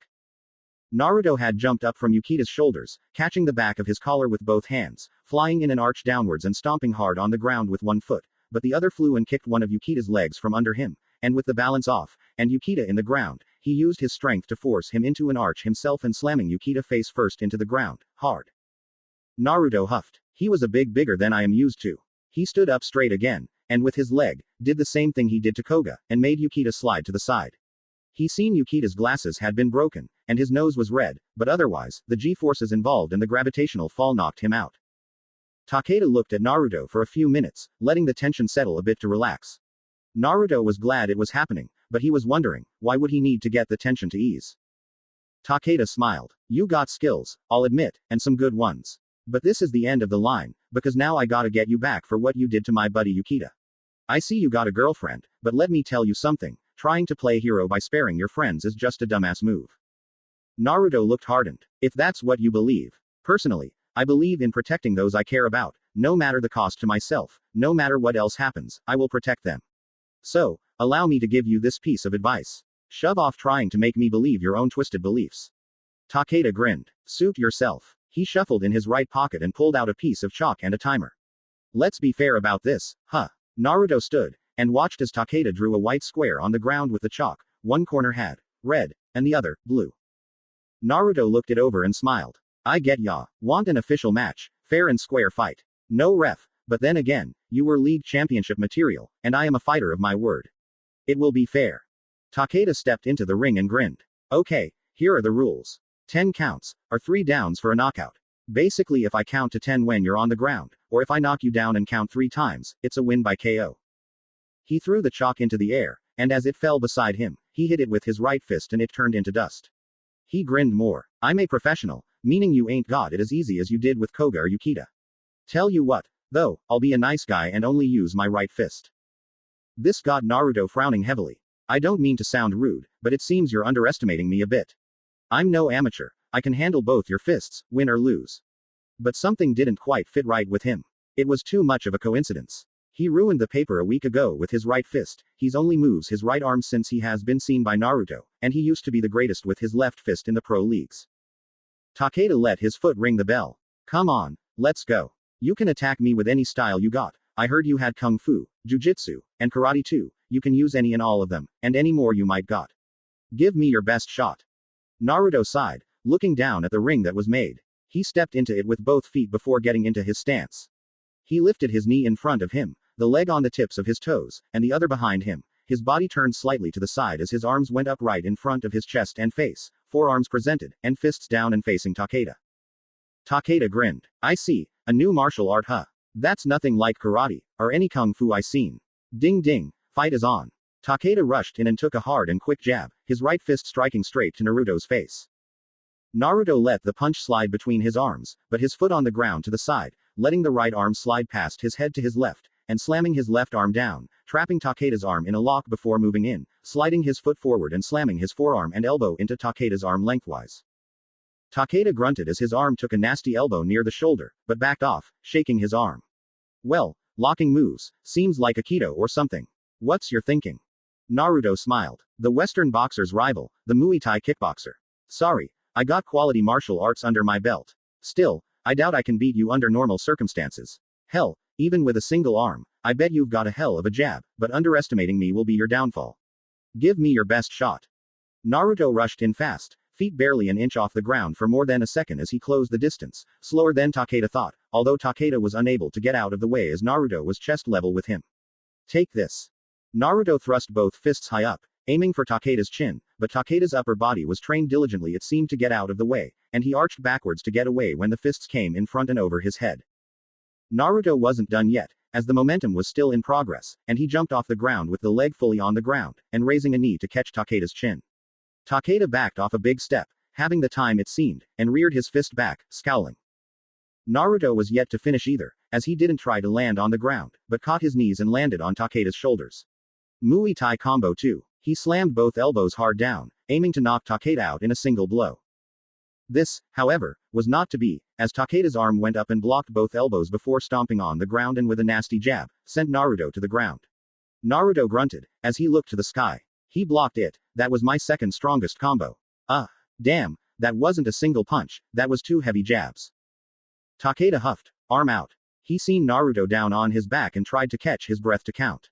I'll start counting. 1, 2, 3, 4, 5. Good jabs. Takeda stopped as Naruto got on his feet. Takeda had to admit, Naruto was good. Naruto smiled, wiping the blood from his lips. The first jab he got was to the ribs. He's lucky his body was so durable, silently thanking his masters, but the second was a rough jab to the chin, giving a good clip to his teeth, biting his tongue a bit, but his canine were a bit larger and sharper than most, so it did get a bit of blood from him. Takeda saw it and smiled, but slowly turning to a grin. That's it. Don't you just love boxing? The excitement of a good fight, the taste of blood in your mouth, the sweat flying with every punch. I don't give a shit about winning or losing, I just want this to be a good fight. Naruto saw Takeda rush in, flying with an uppercut, but returned it before Naruto could catch it, but with the same arm, rolled it up and slammed it into his cheek, making Naruto slide back a bit. Naruto felt the second jab hit home in his gut. Alright, I fight my masters all the time, but recently I seen nothing from other people. I'm not used to Western boxing, and this guy is better than the other two, and they were better than the thugs I had to fight growing up. Fine, but my leg speed sucks right now. Naruto dropped his stance. Hold on a moment. This may get dangerous if I use any kicks with my 4 legs. I was lucky to remember it before drop kicking Koga, but this may be tougher. Hold on a moment. Takeda was about to object, but the alarm from his clock went off. He sighed, standing straight. Fine, a quick 1-minute break. No more, no less. Takeda went to his corner, and Naruto went to his, sighing. Takeda looked back as Naruto lifted his pant legs and grimaced as he seen the massive weights. Wait, he drop-kicked Koga with a full weight, and he kicked Yukita's legs from under him with those legs. He says he remembered, and kept them on. Though, I admit, we didn't give him time to prepare. So that's why he was so heavy on my shoulders. Oh, shit, if he wasn't wearing those, then that knee would have killed me earlier. Okay, keep it together. He's saying he needs them off for 2 reasons, to not kill me, and the other, because he might need the extra speed. That means I'm better than he thought at first. Naruto pulled them off and sighed. Better. Though, I only started this morning, so my speed isn't going to be significantly faster yet, but I was still as slow as a turtle with them. Now it will be even. Naruto laid them down on the ground and shook his legs. They looked at each other, and Naruto got curious. So tell me, why did you quit professional boxing to be a thug?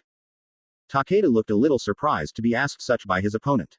Wow, you have no tact at all, asking something sensitive about a guy's past. You'll lose your friends that way, you know. Naruto smiled warmly. Sorry, but it's just something bugging me. Someone with such potential for the championship, suddenly leaving to be a thug. Besides, you aren't a bad guy, you are a fair and good-hearted one. Takeda huffed, and smiled. Well, it might do you well to lose a few anyway. Truth be told, they will just abandon you when things get rough. I'll tell you the tale. Besides, everyone needs a cautionary tip about friendship. I mean, all they're good for is heartache and pain. Naruto saw it in his eyes, the sorrow, the grief, the man who walks a lonely journey. Takeda told him what happened, of his friend in boxing, when he was still going for pro, the dynamic duo of boxing. Then the phone call from his friend at night before a match. Takeda sighed. To be honest, I didn't think I should go. I had a match the very next day, and I knew I was screwed if I got injured. I had to make a choice. My career, or my friend. But before the tale could end, the bell had rung, and the match begun. Naruto was in stance the very second the sound entered his ears, and Takeda looked hardened. Break's over. And with that said, he rushed in, hoping to pressure Naruto into making a mistake.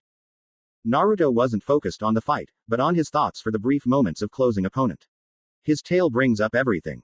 How he resents true friendship and trust, how he used to be a promising boxer before dropping out for the life of a thug. His right arm the only moving arm since I seen him. That choice he made. Takeda was finally in front of him, throwing a rapid series of jabs. Naruto cursed as he was on the defensive. He was blocking the high jabs easy thanks to the double arm guard that Muay Thai introduces, and the lower jabs were mostly stopped, but the rapid fists were a bit much to get used to for a few moments. Naruto rose a knee up and used his other leg to hop forward, trying to throw Takeda back. This, however, didn't work, as Takeda managed to graze by and dodge it. Naruto huffed, both staying still for the moment, but thoughts running wildly in their heads. Naruto thought of something Apachai taught him when he was still young about predicting punches, by looking at the shoulder. He would work 3 times as hard to remember that. But he needed to speak first. I think I get it. Your choice was to go save your friend, right? And when you got into the fight, you somehow lost your ability to move your left arm, thus why you only use your right. Takeda looked a bit shocked to see Naruto piecing that out. He smiled sadly. Yeah, you got it in one. When I went there, I fought them off, but one guy grabbed a lead weight and hit my arm pretty bad. The doctors said it was paralyzed for good, and my career was over. My friend, though, went on to realize the dream, taking the championship. And then, every time we saw each other, he was too busy to even tell the time. Takeda roared as he gave his swiftest jab ever, stomping on the ground for the power, and Naruto caught it, but only just as Takeda backed him into the fence. Wake up. No friend you know will see you're missing and come to your rescue. I'm the closest thing to a friend you got, because I'm trying to get you to realize the truth. Naruto kicked hard to the head, Takeda just barely managing to dodge it, before trying to jab Naruto in the chest. But, just as Naruto's leg hit the ground, it rose up and slammed hard in Takeda's gut instead, and made him back off, Naruto spinning back into stance. Naruto walked up, arms lowered and facing Takeda. 1, 2, 3. You have no idea. Mew thinks I'm in my class, because we are in different ones this period. If she knew I was up here fighting you, she'd be here in a heartbeat. 6. Sev. Takeda got up, grunting as he did. Really? Then tell me, why is she not coming? Tell me, what is your take on friendship? Takeda threw another jab, but as Naruto tried to block it, Takeda pulled back then tried an uppercut. Naruto went to block it again, but Takeda threw a hard hook and caught Naruto's cheek, and followed with a hard uppercut to the gut, then a slamming pulverizing punch to the head, knocking Naruto to the ground. Takeda stepped back. 1, 2, thro come on. Naruto was up on his feet again, spitting some blood from his mouth. Friendship is those who carelessly help each other through thick and thin, throwing anything away for the sake of their friends. Your friend wasn't a true friend, so don't give up on the entire world just because one man turned his back on you, Naruto. Naruto and Takeda looked to see Mew at the door. She looked to see Naruto, a bit bruised, otherwise fine. She glared at Takeda. Oh, I'm mad, she roared, rushing to Takeda, but Naruto ran in front of her, stopping her. He smiled, looking at her over his shoulder. This is a fair match. It was decided one-on-one. Please, let me take care of this. As a martial artist, I must abide by the rules, and so do you.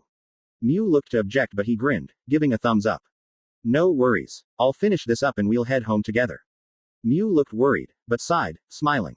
Better win, you big lug. You owe me for your selfishness, taking these 3 by yourself.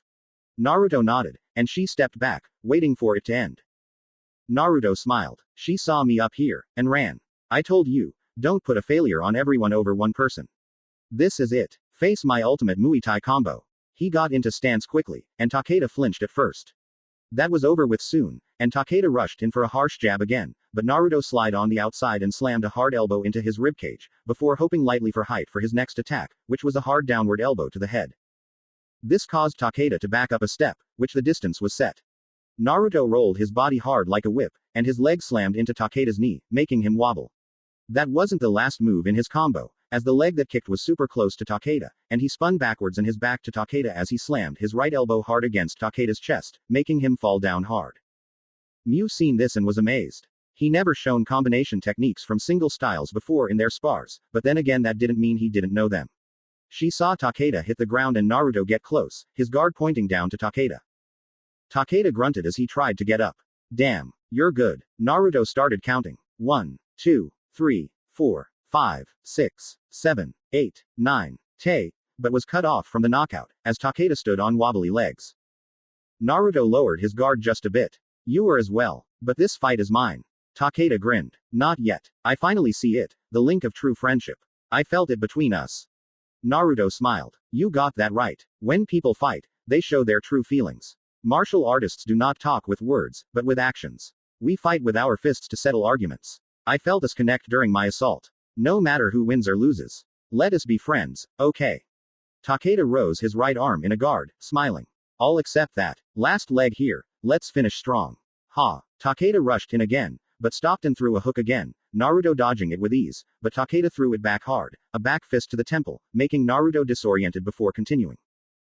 Takeda blocked the high back leg kick to his skull, and slid his arm against the leg and into Naruto's guard. Naruto blocked it, but the weight of his leg up, and Takeda pushing him made him fall backwards, into the slightly broken fence, and making it burst.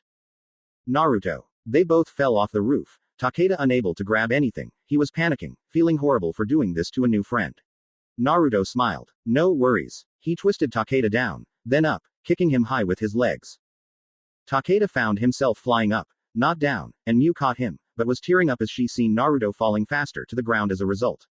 No. Takeda looked and closed his eyes. It's not right. I finally get a true friend. And he has to die to protect me. Naruto looked down and seen a tree. He flipped and pulled his legs into the thick of the branches, catching himself on one tough enough to withstand his forces, and roll, reducing his speed without hurting his own body, and found the trunk of the tree, kicking it as he jumped down at an angle, and landed on his feet. He sighed heavily before shivering. Okay, note to self, never battle high in the air again. He walked out of the shadows and smiled, waving up. Miu smiled and started crying. Naruto, you big dummy, you could have gotten killed. But I'm glad you're alright. You saved your opponent from his fate and recovered from yours. You are amazing. Takeda opened his eyes and smiled. He's good. But he is standing, and I am not. I lose. Miu pulled him up as Naruto got back up there. Just then, Koga and Yukita were waking. Naruto smiled. Hey, sorry to say but you missed the whole thing.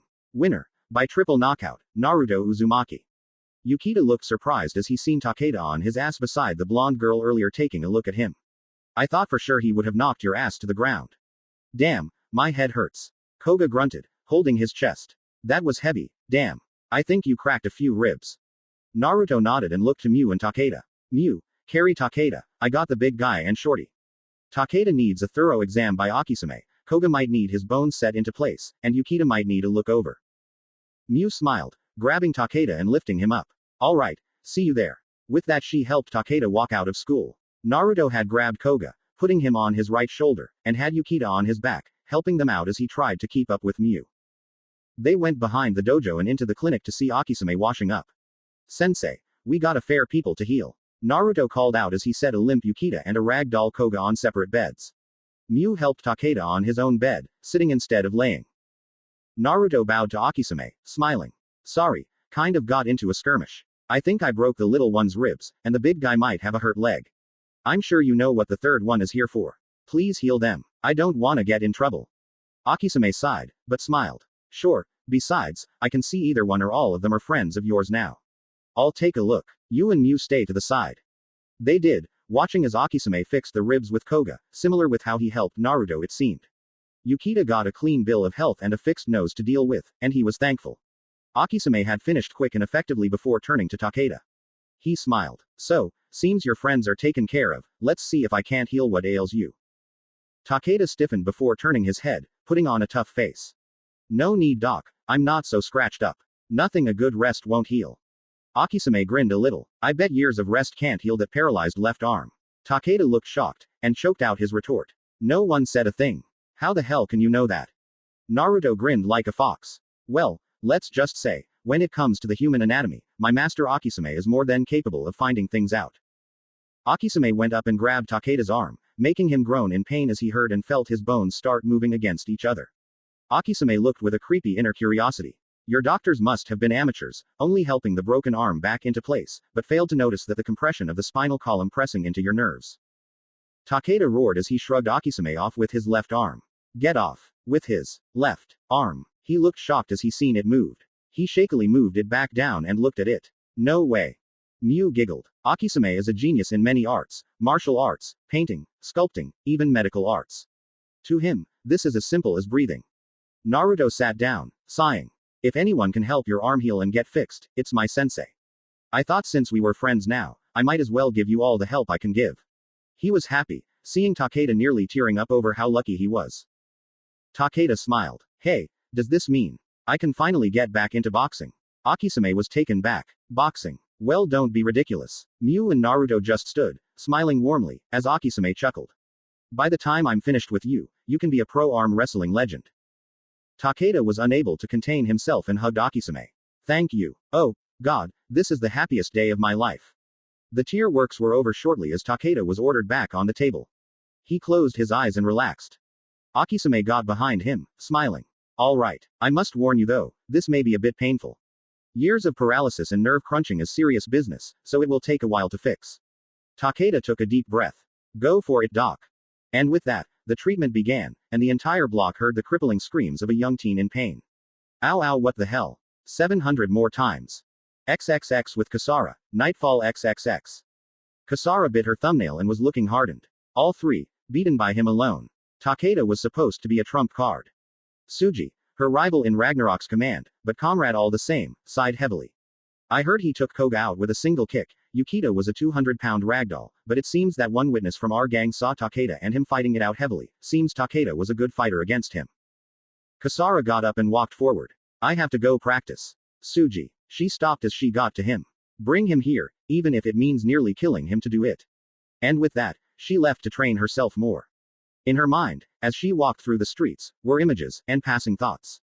Images of him for what she saw through teary eyes in the past, his voice so warm, but also distant. His blue eyes piercing the soul, but glistening with kindness. She stopped under a lamp as she thought about him. He saves me in Noir. He helped when no one else would. He was so strong, yet so young, and so kind. Naruto. I want to meet you again, to be your friend, to show you my thanks, to be strong enough to return the favor. Thing is, I don't know if you are truly near anymore. She heard a loud scream and gasped, snapping from her thoughts and following the sound into the nearby park. It was a bit dark, but the lights of the surrounding streets did give a light sheen on the scene. She came to the source of the noise. 5 big men in fancy business suits were chuckling and grinning as they surrounded a young schoolgirl. She clenched her teeth. Those bastards. They think they can take advantage of a young girl for their own sick pleasure. Men are such assholes. She took a firm step forward, but stopped as suddenly a figure came from behind her, passing her by in a swift advance and into the ground. The figure of a fit, yet young man slid under one man, tripping him to the ground. He didn't stop as the young man jumped up, grabbing a second man by the head, slamming a knee into his nose and making him fall to the ground unconscious. The young man turned and Kasara saw his eyes. His piercing, yet kind blue eyes, hardened to protect. She gasped when the slight shine of the unruly hair shone golden yellow. It can't be. The 3 standing men tried to crush him at once, but it was in vain, as the young man took a stance, arms outward but near each other, elbows in his stomach, and then to his left his arm slid hard against one man's arm and into his face, forcing him back. His right arm punching another man's arm up instead before turning and taking a step back, arm out. The last man ran into it before reaching the young man and making him topple as he raised a kick hard into the bigger man's side, making him land away. The young man turned to meet the other 2 men, and the first one who was tripped earlier. They attacked together again, but the young man's eyes focused and he grabbed the right man's arm, suddenly throwing the big man over his shoulder and into the ground, but didn't stop as he grabbed the leg from the left man with his own. This was amazing as he turned, making the left man turn fully backwards and on his knee, and taking the middle man's arm, pulling it hard to the left and slamming him into the left man's body, knocking them hard into each other, knocking them out too. The young man stood tall, and the girl saw the guys fallen and smiled, tearing up. Thank you. You are a savior. You have no idea how grateful I am. Please, let me see your face. I want to know your name. I want to know the man who saved my life. Kasara saw the eyes of the young man widen, but turned to the girl, the light still dim, his face still covered in darkness, but Kasara saw one more feature, 3 light marks on his left cheek. The young man stepped back, bowing. Sorry, I am just no one. Please, forget about me. Though my name, if you must know, is Naruto. With that he started running off with the same speed as earlier. Kasara snapped out of her amazement and grunted, running after him through the park. Thankfully he thought of running in the direction of the street on her side. She followed his figure past the first streetlight, seeing a dark uniform, something from her school. She picked up her speed as she started to catch him, but he noticed her and tried to run farther and faster. She gasped and yelled, "Stop, I beg you." It was a moment before he started to slow down, but when she seen this, she too did, before they finally stopped. She was at the edge of one streetlight's glow, and him on the other. She was huffing, not used to running so fast or far. Naruto stood still, head a little down. She stood tall after catching her breath. I saw what you did. You saved someone from being forced into a trap against her will. You saved a girl from being hurt by those thugs looking to hurt her. You are a good man. But. She saw him perk his head up, and she looked hardened, hoping beyond hope. She isn't the first as she. You saved others. Tell me, do you remember a few years back? A girl with red hair and a black cat in her arms. Naruto stood completely still, a statue. Before turning his head slightly, his left cheek showing the 3 marks in the light, and his sky-blue eyes lighting warmly at her. He nodded. She stepped forward 1 step, holding a hand to her chest as her face shone to him. That girl, the one you saved from a stray dog, she wants to talk to you. She wants to thank you. I know you don't want to be seen right now, maybe your body wants to run right now, and you could easily lose me. But I want to talk to you. Naruto turned his head in front of him, taking a few steps away. She stepped in the middle of the light. Please, let me speak. Please hear me. Naruto could practically feel her tears start to boil. He stopped, turning to her, the darkness keeping him masked. It was a new moon tonight after all. Kasara looked down, holding her shirt at her chest. Tomorrow, if you are still walking, meet me, please. Meet me at the warehouse on Garter Road. I want to meet you, and thank you. Please, give me this at least, to maybe be friends. She was holding her eyes closed, trying not to cry her eyes out. It was a few moments, and she thought he would never answer. She was about to give up. I'll be there. She looked to him as he looked warmly, his blue eyes meeting her own green orbs. With little warning, he suddenly vanished without a trace. She stood there, watching the spot for a few minutes, the image of him standing there still fresh in her mind. She smiled, and looked into the starry sky. It must be meant to be. It must be. You came back. You are finally back in my life. Oh, thank you, God.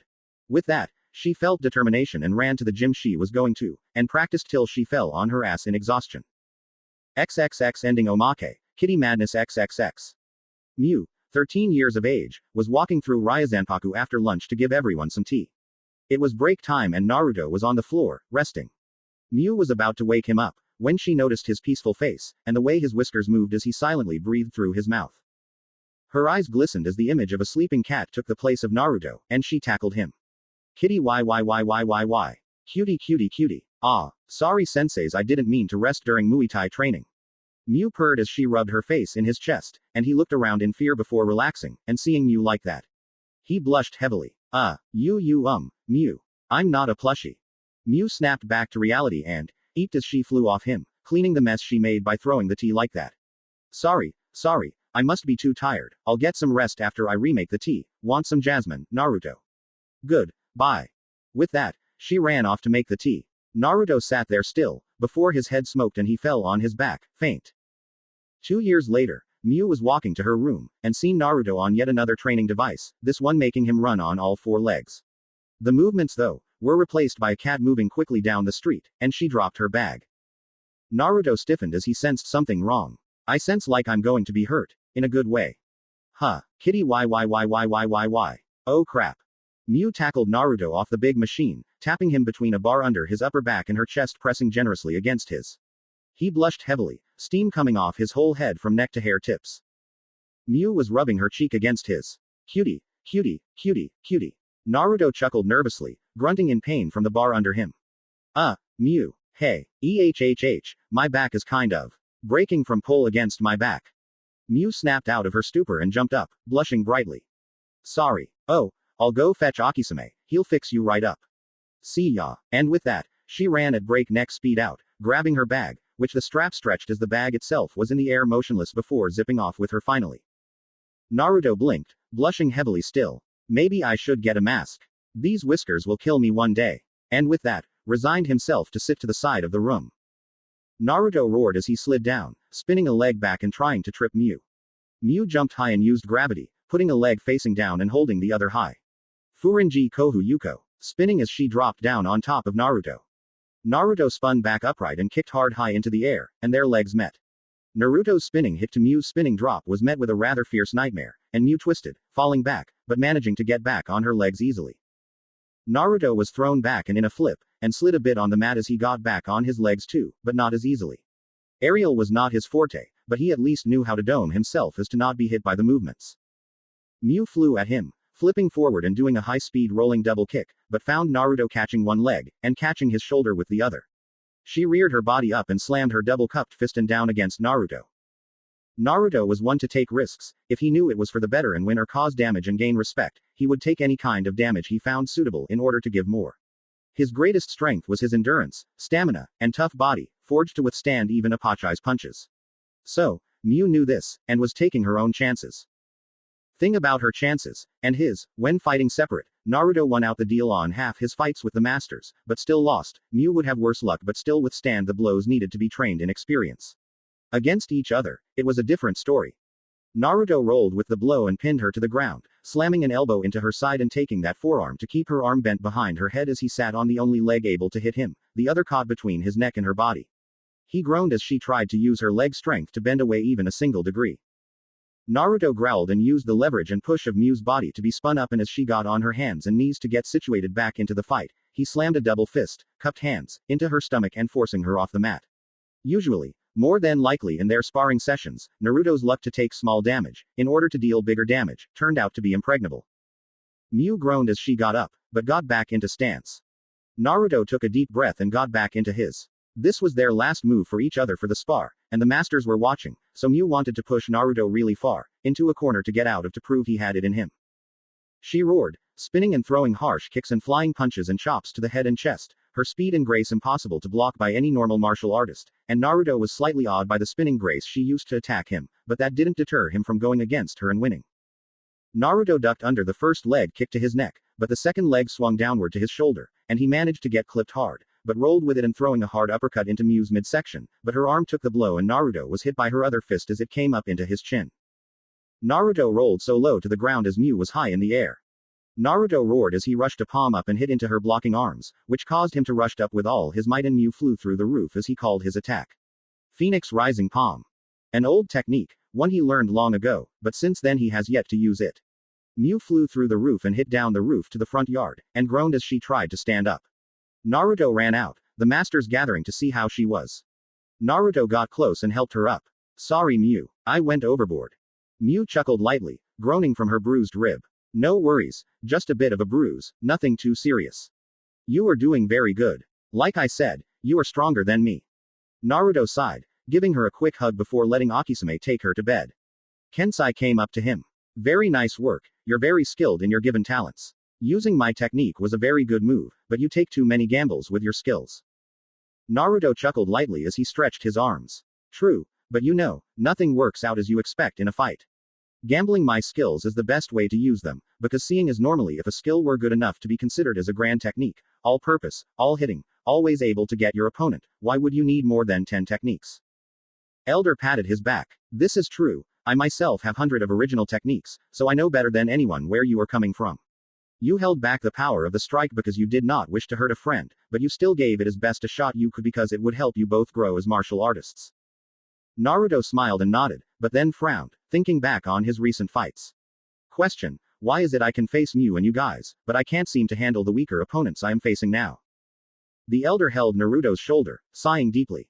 Many reasons, I am afraid. One is that you are too used to our techniques and speeds and styles that changes not directly within your system when trying to get out in the world today. Another is that our styles are combining either all of that style into a master form, are using multiple of a certain creation of martial art, such as all forms of Chinese martial arts, or the master form of jujitsu. This in turn makes you unaware of the dangers other styles present compared, and because you are not used to other people's movements.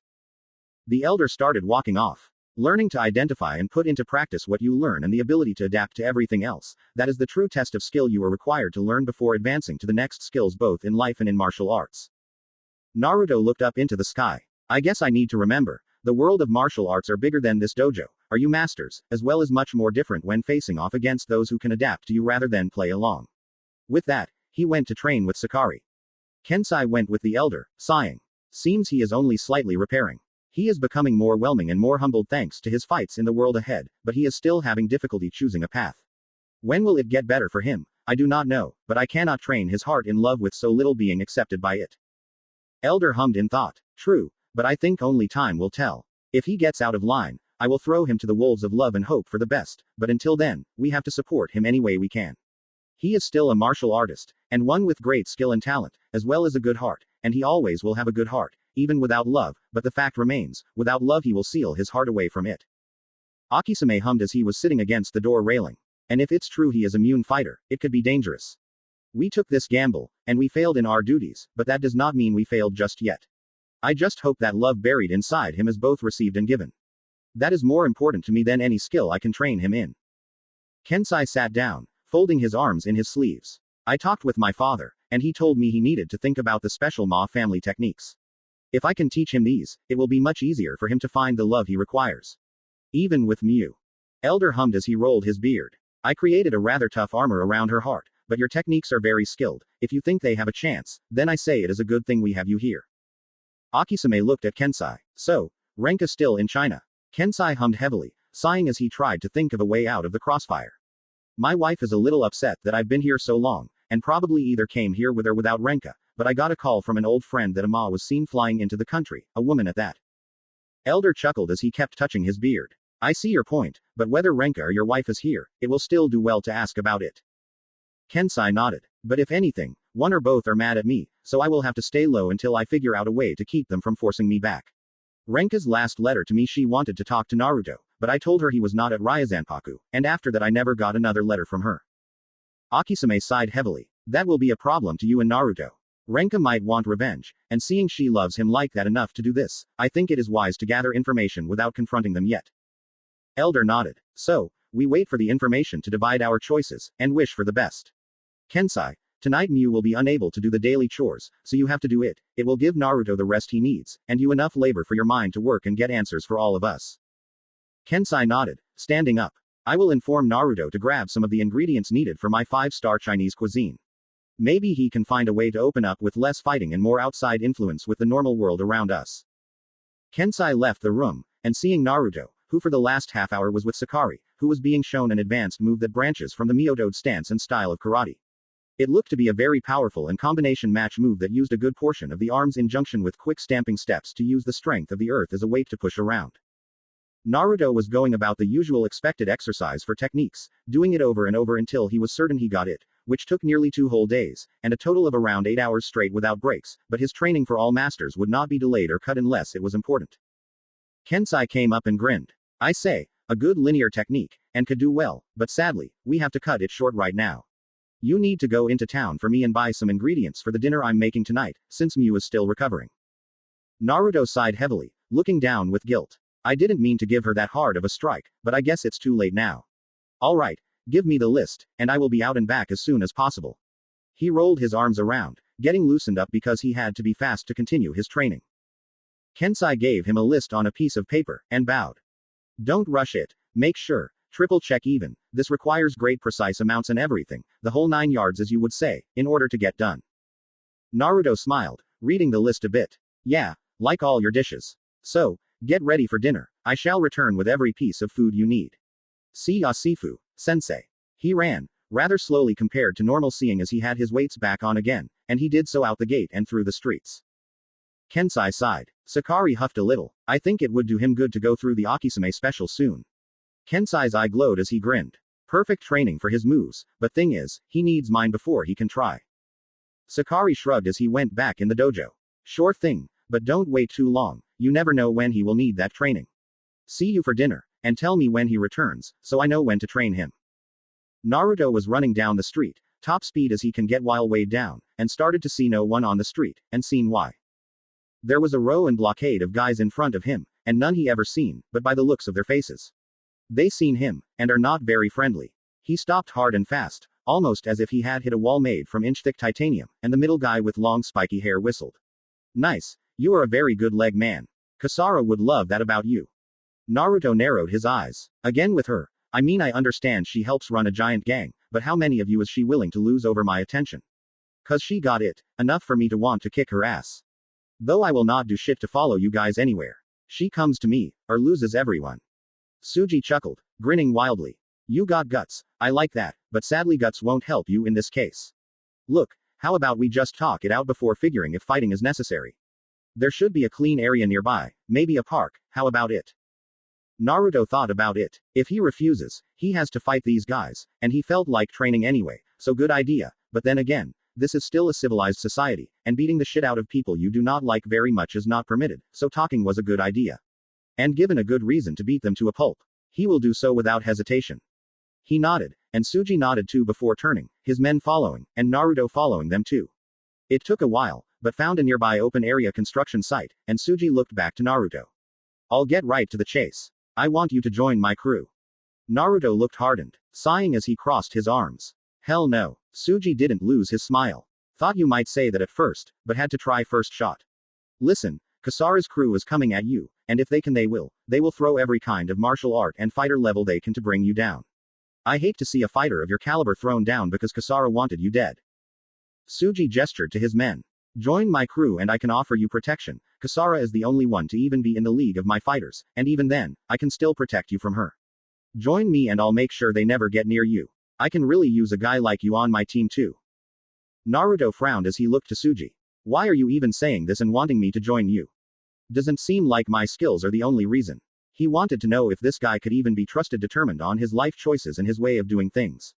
This would be better to think about if he knew that. Suji raised a finger into the air. That's obvious, because the value of a man like me is determined on the number of men under his command. With more and more people in my private army, I'll have the biggest and most powerful group in Ragnarok. Naruto looked intently hardened. Joining your gang in Ragnarok does not guarantee me safety from another group from the same gang. Besides, I don't want or need protection. If I end up fighting, and battle it out, I win or lose, but either way I will continue to travel down the road of the martial artist and be the best I can be. So joining you would be pointless. Suji growled, looking hardened back. You think you're a smart guy, huh? Sadly it isn't an issue whether it is a guarantee or not. I promised they wouldn't get near you. All you get from them is a passing glance. Naruto gripped his hands into fists. And the fact you are still a gang and the fact you prey on the weak, that right there is enough reason to say no. You think just because you got power you should be respected. Suji roared as he pointed a finger. We don't need that clever logic. There is no way a person like you can understand that a mon's greatest desire in the world is to be free, and what me and my men do is all about freedom. Naruto clenched his teeth. Yeah right, you may be free because you think you got the power, but you are dead wrong. You are tyrants, assholes who use your freedom and use the power you gained by it to rule others and enslave them to your will, so your logic is shit to begin with. Naruto calmed down, breathing deeply. You have no idea what freedom truly is, and even if you did, I still would not join you. You are all shitheads just asking for a whooping. Suji stomped the ground, punching it and creating a small crater. That's it. You and me are fighting, right here, right now. Mano e mano. You insulted our way of life, and that is something I do not take kindly to. Naruto closed his eyes. I insulted nothing, I just told you the truth. Look up the word, look up the value you call it, but the truth is the same, you are tyrants, not freedom fighters. But, if you are so desperate for a fight, then fine. Suji threw his coat off, baring his muscled chest. Men have always settled their disagreements with their fists, since the beginning of time they would fight if words did not belong. Now let's settle ours. Suji took off running, flying wildly with a right hook, but Naruto was to his side and pushing him away. Naruto scoffed. No one said start yet. Besides, I need to make this as best as I can. Naruto reached down and pulled his pants up, sliding the weights off and loosening his legs. Much better. Suji grinned, turning in time to see them. The same ones you almost killed Koga with, nice. Training all the time huh? Good philosophy, but that won't save you. Let's roll. Suji ran forth again, throwing a wild hook with his left hand this time, Naruto sliding to the side and being behind him. Suji didn't see it coming, but Naruto grabbed his back arm and turned behind and pulled Suji into the ground, and slamming a fist right into Suji's shoulder. Suji growled as he used his other arm to throw a hook, and Naruto, sensing the arm coming to his cheek, backed off, but Suji used his other arm, the one that was hit, to thrust into Naruto's chest. Naruto caught it and was backed off, and Suji got up quick. Naruto didn't see a typical style from this guy, but that didn't stop him from fighting his best. Naruto came in, spinning under Suji's close line hook and grabbing him by the shoulder, throwing him into the ground again. Suji wasn't that easy anymore. He grabbed onto Naruto's sleeve and rolled back with the force this time, picking Naruto up into the air. Naruto swayed his legs back and caught himself on the ground before Suji could slam him front or back into the ground. He seen Suji trying to pull him, but his legs were too tough, and his body was centered behind him, so the weight was even, but not for long. Naruto shifted his center of gravity forward, making them start to fall back, and Naruto lifted an arm from hooking around Suji's arm and shoulder and slammed it into Suji's chest. Suji sputtered as he hit the ground at the same time, a good amount of wind being knocked from him. Naruto got up and away, shrugging off the hold he was in before. Suji groaned, getting up and smiling. Good moves, really it is a shame I have to break your body to bits because you were an asshole, but this is your fault. Naruto growled. He had been calm and calculating all this time, say fighting his way through, but this time he would grow into the dough fighter inside him. Don't give me that shit. You want to fight about your lifestyle, ask anyone you torment, if they are so free, and see if they say you are giving it to them. If you want to fight me as a martial artist, then you have only one way to do that, and that's fighting me right now. Naruto ran forward, getting in close and sliding an uppercut hard to Suji's chin, but Suji reared back and breathing in before slamming his head down, the fist and the skull connecting hard between them. Now, normally, Naruto's hand would be broken to bits, and Suji would be okay, because the skull was harder and with experience can take a heavy hit. Sadly, this was not the case. Suji grunted, holding his head as he was walking back away from Naruto, who took a step back and holding the fist out. Don't insult me. Suji was seeing stars and his vision was blurry, he could hardly tell as he was right side up or sideways and floating on air. Naruto practiced in giving maximum power in a single strike, hardening his fists and knuckles to the point they were almost solid steel, plus the amazingly common knowledge but not practiced technique of sliding the four knuckles in first and using that as an extending target point for the rest of the fist, giving practically double the power in a punch, and he always uses that in his punches. His fist was fine, maybe a little pink from still contacting the skull bone, but Suji was red-headed and still wobbly. Suji held his head for the moment before grinning. I hadn't expected that. You are better than I thought. I might as well start throwing in the big moves now. Suji ran forward and Naruto backed up a step to get a little distance, but Suji stepped on his leg with an extra long step, and threw a harsh jab. Naruto grabbed the arm and pushed it down, moving forward as he kicked and gave Suji a blunt knee to the ribs. Suji backed off, and Naruto got a little more distance now. Naruto started getting it now, that he needed that extra experience, the experience of fighting others of growing skill to understand his limits, their limits, and knowing how to fight against a more varied array of styles, or lack thereof sometimes. Suji grinned, holding his ribs. Muay Thai, nice combo. Sadly you need more than that to defeat me. And I will give it. Bring it on, you tyrant. Suji roared in anger and came up, throwing a vast array of punches and hooks and jabs, a kick or two even to bring Naruto out of his element. Naruto blocked the punches like clockwork, taking steps back, a step forward to bring the distance just right, putting his leg up for each kick, just blocking and dodging as he seen Suji get faster and harder. He needed an opening before he could rush in with his own attack, and he was very skilled, unlike Suji. Naruto threw a punch from behind his head, and Suji clapped his hands together, but seeing Naruto still throwing the punch, he ducked. Bad move, seeing as it was a rolling downward spiral punch, sending Suji's head into the gravel, but Naruto grabbed his hair and pulled him up enough to slam a palm strike into his stomach, forcing him back and on his ass. Naruto also had experience in fighting, as well as his recent ones he knew so far as experience in gaining knowledge on his own aspect compared to different people. Suji would only know so much. Suji got up, grinning. Not bad, you are very good, really a supreme fighter, but sadly this is going to be it for you. I still have my senses, I can beat you. Naruto knew this guy was a good fighter now, taking all those blows, still standing and fighting, it was phenomenal, but still, he would not concede, ever. Naruto came in this time, sliding a kick hard down into Suji's lower section. Suji jumped over the kick to his shin, and racked his fingers down and forward to grab onto Naruto, but to no avail as Naruto bent back and dodged it. Suji came down on all fours before getting up and throwing a hard thrusting fist. Naruto turned to the side, but Suji grabbed his sleeve. This was a bit unexpected, but Naruto didn't allow that to deter him. Suji was going for a headbutt, but Naruto turned into it and slammed his elbow into the skull instead, hoping that got through the thick bone to make Suji understand defeat. Though, his elbow was a sensitive part, and did sting a bit now from the impact, but Suji groaned as he once again saw stars. Everyone watching so far was amazed they were still at it, and Naruto was practically unharmed. Suji got back into stance, grinning more. Now I see why that boxer got his ass handed to him. You are an excellent fighter, and a wonder in the ring from what I take, but a fight isn't about style, but about your instinct. Suji came forward again, but Naruto riveted and spun around before sliding his leg high into the air and down at Suji's neck. Suji blocked it from up high and slid his body to the outside, his hair flying, and hitting against Naruto's face. Normally, this would discourage any fighter with decent skill and experience, but Naruto was incredibly skilled, and had more experience, and instead of staying still, he hooked his leg hard and tight around Suji's arms and neck, raising the other leg behind Suji and hooking his waist before falling to the ground face first, rolling and catching Suji's legs. He palmed them from under Suji and made him fall forward and off balance, and Naruto rolled, throwing Suji back and into the ground once more. He rolled back and got back on his feet, looking intently as he seen Suji, once more, get up from the impact. Naruto was no fool when it came to taking punishment, but for fuck's sake. Suji was more durable than even he thought possible. Though, even if that was so, he was going to manage and beat him into the ground, even if he had to create a demolition zone, not a construction site. Suji growled, and was a wild beast by then, just raging and throwing fists and feet, kicking and punching, throwing his entire soul into breaking Naruto like a fucking twig, and it seemed like he might be a bit better this time around.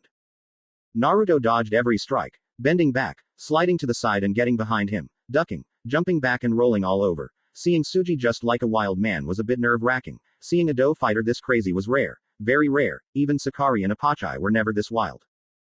Naruto caught Suji's arm that threw an elbow into him, and thrust it forward back at him, but Suji used that to rear the other elbow in faster and harder. Naruto ducking and slamming a harsh right into Suji's ribs again, and as Suji was staggering a step, grabbed Suji's head by the back and raised up. Naruto growled as his knee made contact with Suji's head. Suji blocked it with both hands, and Naruto used this as leverage to roll his body behind Suji's head, clinging on his neck and rolling back hard, using his hands to catch himself and using his feet and ankles to hook Suji's shoulders and lift him up and slam him face first into the ground after flying in the air. Naruto rolled forward and got back into stance, sighing deeply. He thought this might be the end of all of this fighting, but Suji was not done yet. Suji jumped back up and ran forth, ramming his head forward and tackling Naruto, and Naruto caught onto this quick, forcing his legs back to stop from moving and to stay standing. Seeing Suji trying to pick him up, he raised his elbow and his other hand on his fist, slamming his elbow hard into Suji's back rib. The impact was enough to cause Suji a good amount of pain to stop his lifting, and this was the mistake to let that slide, as Naruto reached down and picked Suji up by his hips and using his own instinct he jumped backward. His body flipped as he held Suji close and making Suji's stomach hit the ground first, making him let go as well, and that gave him the time to jump away, huffing. He looked to Suji. You are a very experienced fighter, and very skilled, but you have no idea the hell I've went through. You cannot defeat me this way. He dropped his guard, and this was the biggest mistake Naruto would ever do, as Suji suddenly jumped up and slid on the ground, clamping his legs around Naruto's, closing them tight and spinning, bringing Naruto to the ground. Naruto groaned in pain as Suji dropped his big butt hard on his stomach, and pulled hard on one of his legs, imagining he still had the strength to break it seemed. Suji grinned. You have value as a man of freedom in my eyes, but if you aren't part of my crew, I destroy. I might as well take your leg out. Naruto grunted in pain slightly, feeling the burn, but then again his masters made him go through 10 times worse every day. Why would this be so painful it would kill him? He roared as he reached up, grabbing Suji's shoulders, and this was a good gap normally to break the leg of normal fighter, but Naruto was extremely flexible, thanks to Akisame. He pulled hard, his body following, but he managed to force Suji back and to let go, throwing his other leg up to increase the force as he rolled Suji and butted his head into the ground, and rolling him off to the side. Naruto rolled the other way, panting as he got up on a wobbly leg, but still functioning. Suji grunted as he just stayed down this time, eyes closed tightly. Naruto came up to Suji, his fists facing down at Suji.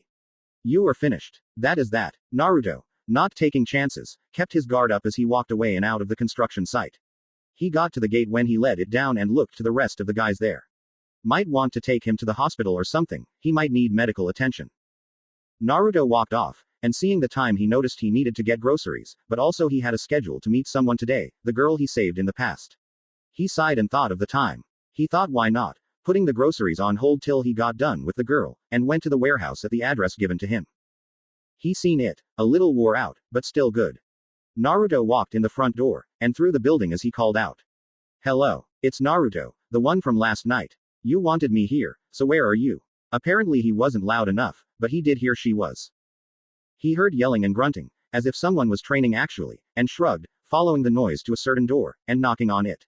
Hello, it's me, Naruto. You wanted me here. At first the yelling was continuing and he called out one more time. This time he got attention, and the door opened, showing a guy in fancy costume and blonde hair. I see we don't need to send out a group to find you. Come, Kasara has been expecting you. Naruto's eyes widened. He looked hardened, but nodded, coming in the door and the fancy clothes and blonde-haired man left the room. He saw as the girl he saw last night, the one called Kasara now, was wiping the sweat from her neck and brow. She smiled, eyes shining and friendly. I'm incredibly glad you could make it. Sorry, I am just very excited suddenly, can't help but move my body, it wants to train harder to match you. Naruto looked hardened still, and she looked a little surprised. His eyes, still warm underneath, were glazed cold and piercingly so at her. He walked around a bit, humming. I see. Kasara. The same Kasara who I saved, the same Kasara trying to kill me with goons, the same Kasara working for a gang as an executive member and using her power against the weak as if she is superior. What is your game? Trying to kill me because I couldn't save your cat that day. Kasara gasped. He knew everything so far without knowing what her thoughts were, or why she had a tough exterior. She looked down, ashamed. She threw the towel to the side, walking to her spinning chair, and turning it. Wrong. Naruto looked as she picked up her black cat, now grown from the last time he seen it, and meowing. She smiled softly, petting it. You saved her. You did, and I am extremely grateful. Very much so. Don't assume you know me though, not yet. But that is what I am trying to change as well, so we can know each other. Please. She pushed the spinning chair to him lightly, going to the couch and sitting down, Noir in her lap. Naruto took the chair, rolling it up near, but not sitting. Kasara sighed, smiling sadly. I know, as what you said might be what you know, that in your eyes I may seem a bad person. I am not bad. In fact, I got into martial arts because of you. Naruto scoffed. Now you are using it to hurt others. Kasara shook her head. No, I'm not. I swear it. She looked up at him, her eyes watering. I grew up and my parents split apart. It's hard having that connection and losing it. But also, as I trained in my martial arts, just because I was a girl, the boys went easy on me. I was just a girl in their eyes, some frail thing that they thought would be cool to just let win because it felt like I wasn't enough of a challenge to be put to the test anyway, so why try? She let tears start coming from her eyes as she looked down and away. Every time, even my sensei thought this, and I was forced to comply to just being a girl in their eyes. Every guy the first met thought it was either cool to just let me beat them, or look cool by not even trying and letting me hurt them just to show how weak girls are in comparison. I hated most guys all my life. But memories of you, the nice warm blue eyes, the sweet blonde who saved me and my Noir, the boy who grew in martial arts. That boy I kept my feelings for. Naruto looked down, feeling a bit sorry for the situation. It wasn't every day you meet an old friend, seeing as he was the one who saved her, it was logical enough to think that maybe she was doing this to make sure he was real, to see if he was the same guy. Kasara looked up, smiling.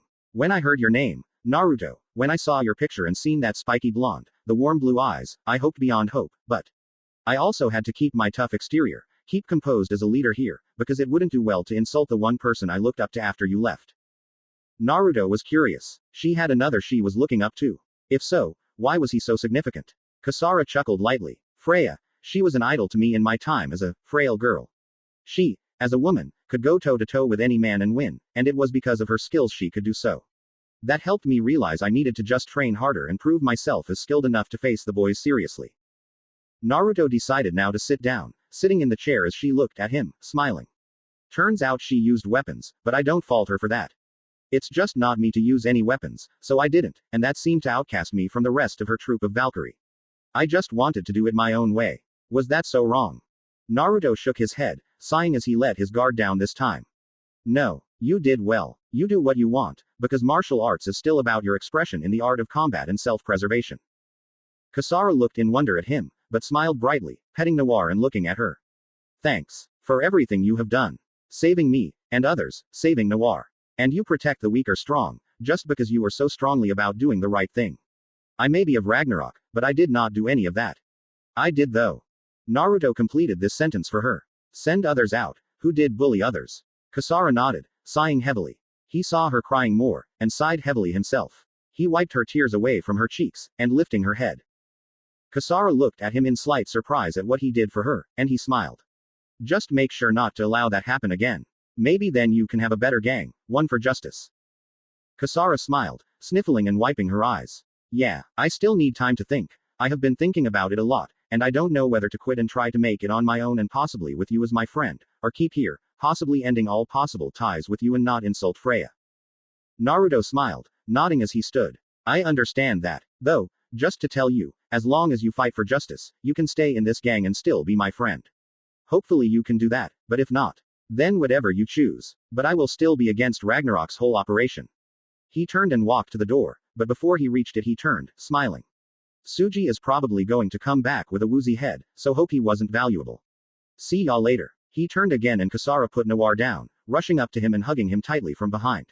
She buried her head in his back as he held the handle to the door.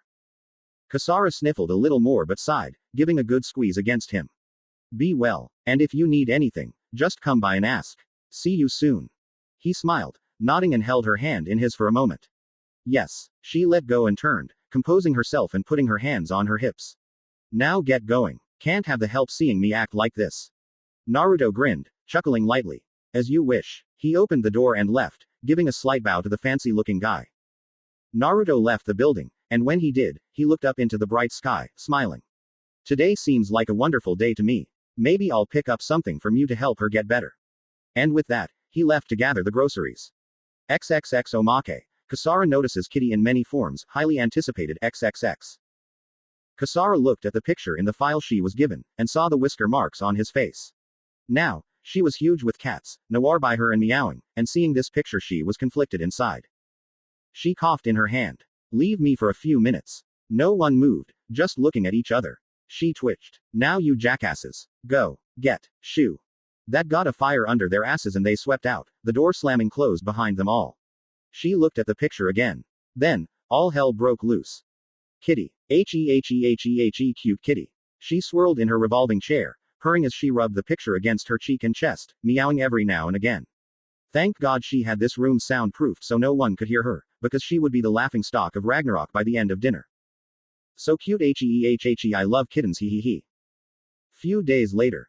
Kasara was in the bushes of the park, seeing the group of guys trying to take advantage of the girl they pulled from the sidewalk. Those bastards. Before she could get up though a man went right by her, speeding past in a blur as he went up and kicked all their asses, saving the girl from them. The girl and guy talked a little, and as he was leaving, the light hissum of his face and his whiskers came into view. This did not bode well to the society of the city. Kitty. So cute. Hehehehe. She ran off after him, chasing him down and seeing him running under street lights and showing the whiskers more and more.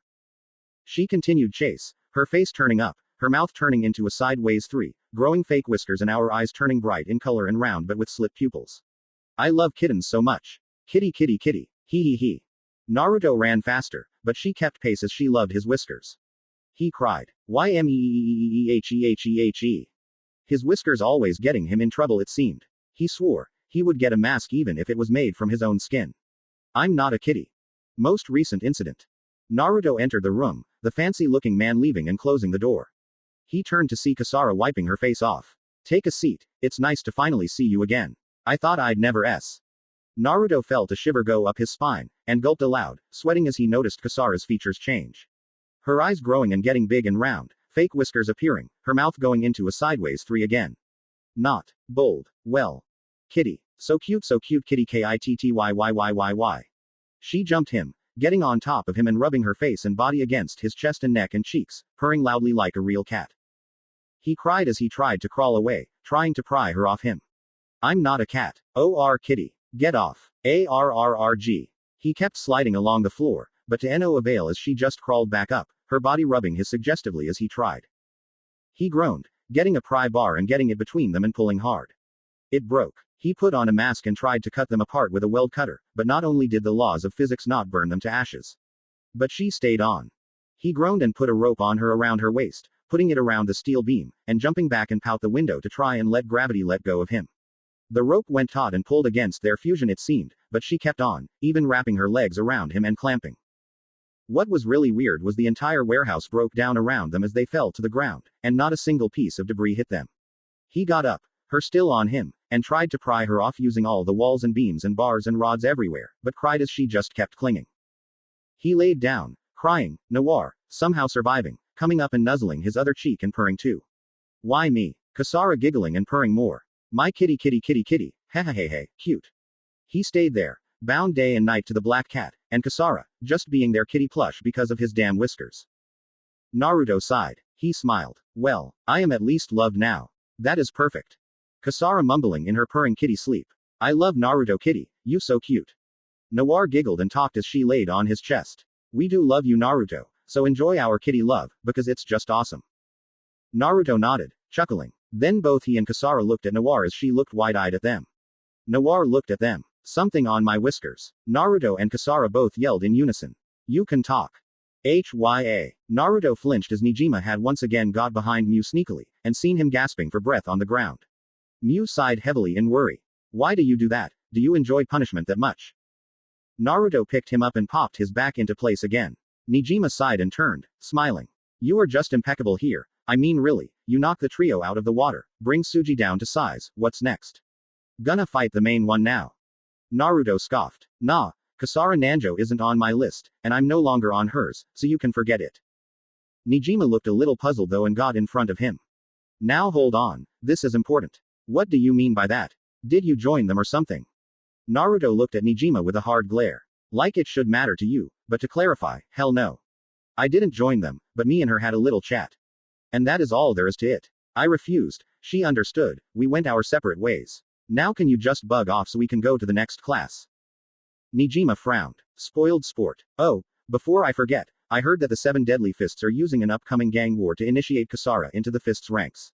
So whatever you two talked about, I hope you are cool with her being that way. She may come back after you for crossing her. Naruto shrugged. If she wishes to come after me after what we talked about, then I will take her down. Just like the rest of the thugs. Mew smiled and followed after Naruto. You and me fight for justice and kindness in the world. Oh, by the way, how's your new training? Naruto grimaced. Harsh. Gigi-san is crazy about my final ability. But you know. He smiled brightly. I love the challenge, and I welcome it. I will make sure to finish it one way or another. I just hope the second skill he has in mind isn't too hard to learn either. Mew giggled. By the way, I was wondering if you want to help me with my errands tonight. I have to go give Kensai's and Akisumi's patients their medicine. Then Gigi gave me time off for the night, but I don't know what to do. Naruto smiled and looked back at her. I'll help. And we can go to the carnival, it's their last night in town. Mew looked up in wonder at what she would do there, and Naruto pulled her back before she hit a wall. She was always like this, since he and she always trained. Their childhood of normal society was robbed, but they still loved their childhoods. Gigi was very good about it and making sure they were happy, even through hell. Mew chuckled nervously as she turned, blushing. Sorry. Great idea though, I think we should definitely go. Naruto nodded and they went back to class, making sure to work hard in their studies. They may be big martial artists, but they were still teenagers who needed all the opportunity they could grab onto. It was just how Gigi wanted them to make their own choices. In her mind she was roaring with pride. Yes, I will have you all to myself. No way, Gigi was telling me the truth about you needing more women. All you need is me and I will be better than you can imagine. What do I wear then? I can't have anything too distracting, but I want his attention on me.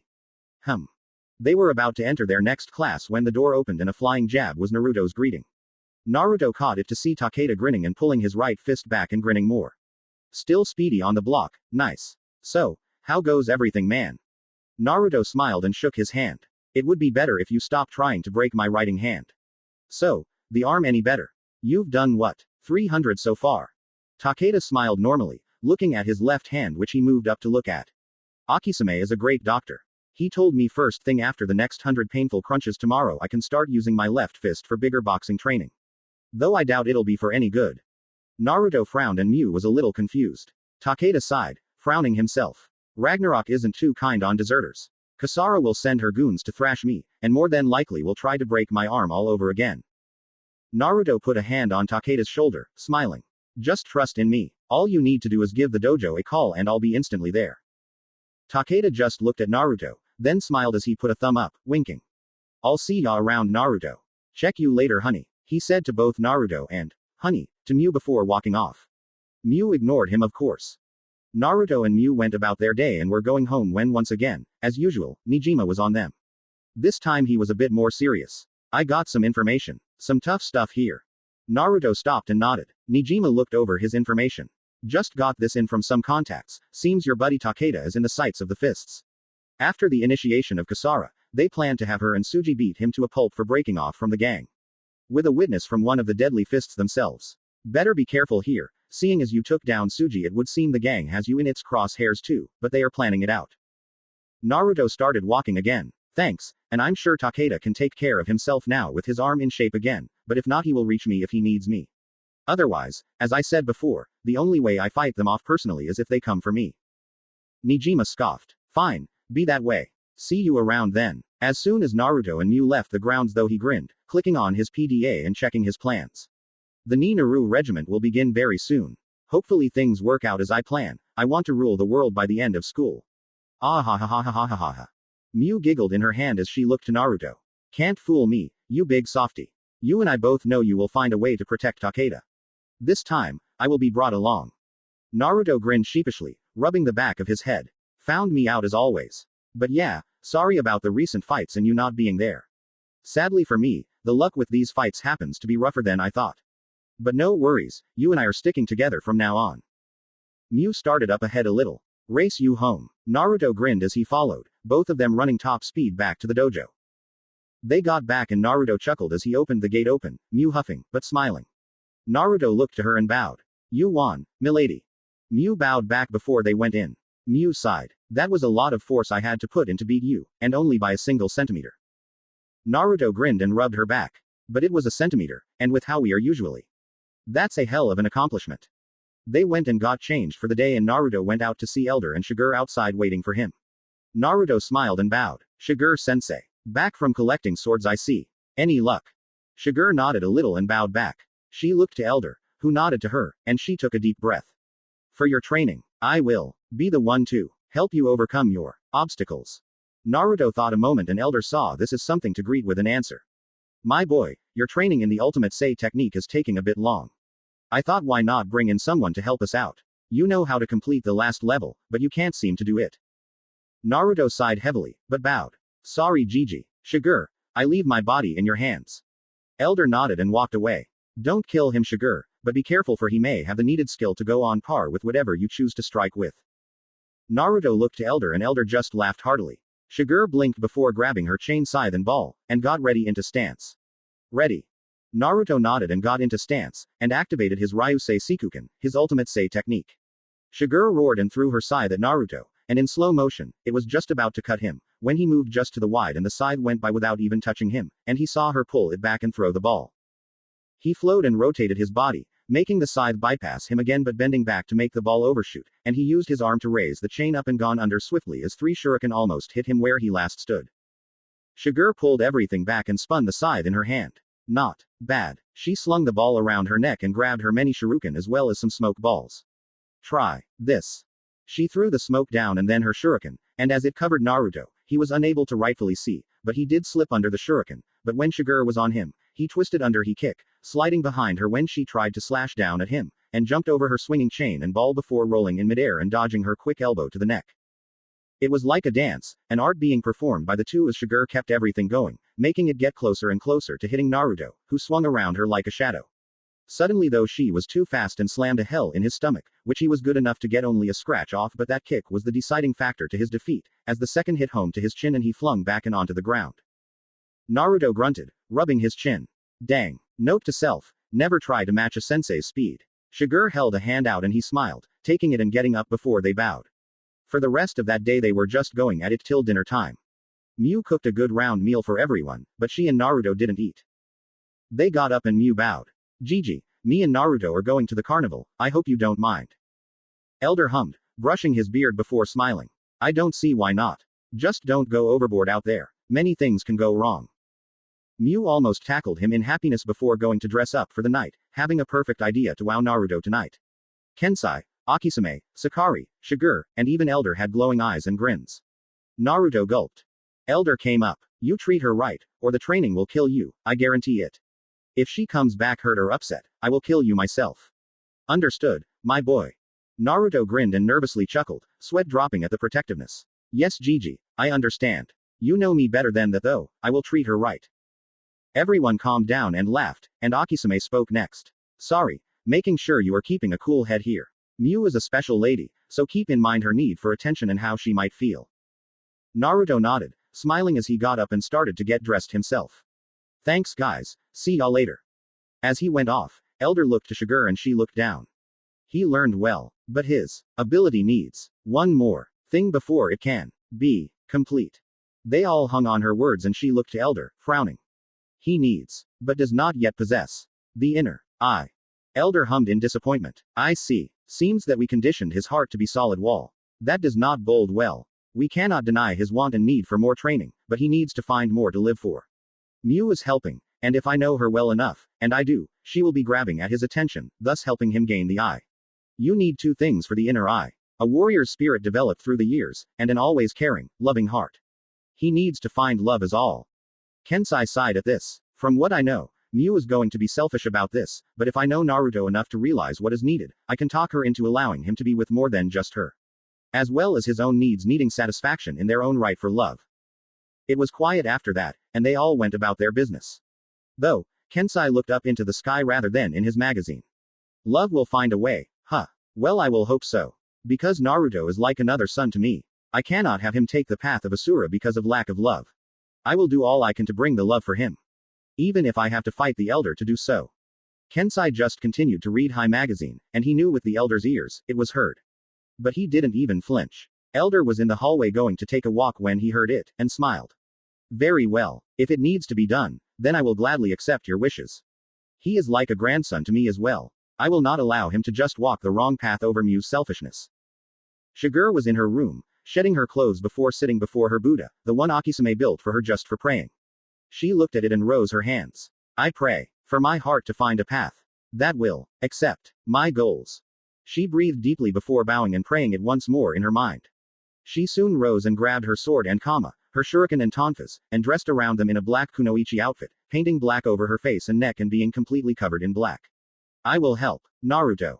Naruto went outside, dressed casually for a night out, just an orange shirt and black jacket along with his black pants. He saw Miu outside the gate, only a part of her side showing, and he wondered why, when Miu turned and was fully unveiled.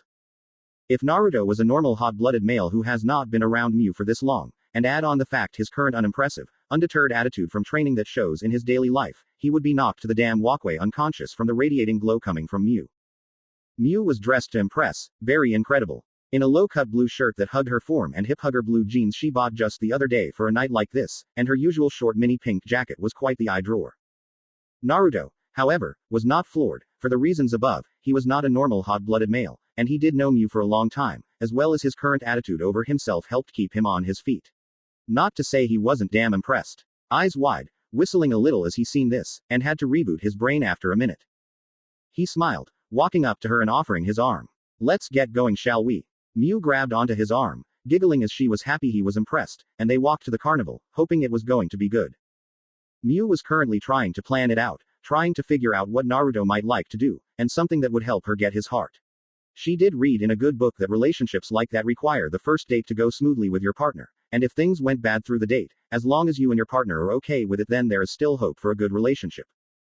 They got there and entered, but Miu's thought on winning Naruto over was lost at first, excited at everything. It was amazing to her, all the rides, all the great things to do, it was amazing. Then, the cats of the carnival opened up her silly side. Kitty. Naruto watched as Miu went over to the huge cat toys lined up and the prizes needing to be won. He came up beside Miu and smiled. I'd like to try for one of the giant cat toys, please. The man behind the counter grinned. Naruto seen the goal, throw 3 balls and try to get them in the target. He told Naruto he needed all 3 in the bullseye to win the cat of his choosing. Naruto took the balls and remembered his throwing training with Shigure. Speaking of which, she was on a lamppost covered in the shadow and watching him from the top. You got this. You did better than I could during that training. Go for it, Naruto. She watched intently as he threw the first ball, and it zipping right in the middle. Naruto threw the second, it doing the same thing. He thought he would impress Miu a little as she watched, blushing. He turned around and threw the ball over his shoulder. Miu took a break from looking at the toys when Naruto stepped up and was feeling a bit disappointed. He was the one working to make her happy, not the other way around. The ball hit the side of the middle hole and rolled around it, almost rolling to the other holes around it, but it stopped and fell in the middle gracefully. He smiled hearing that. Pick your cat, Miu. Miu smiled and pointed to a golden-furred one with blue beads for eyes and held it in her arms. She smiled as she held it, because the fur color and eye color matched Naruto's hair and eyes, and that was why it meant everything to her. It was just like Naruto. She looked to see him being very quiet and just looking around blankly. She read that if the date was progressing slowly and the one you are trying to be with isn't really enjoying something, be assertive and bring them to something that they might have more fun with. She rushed in and grabbed his arm. Come on, slowpoke. Let's go see the twister. It was a big room with padded walls and belts on them all around, and it spun like a top, and looked really cool, something Naruto might like. She gave the toy to the one running the thing and they both got onto the ride side by side and got strapped in.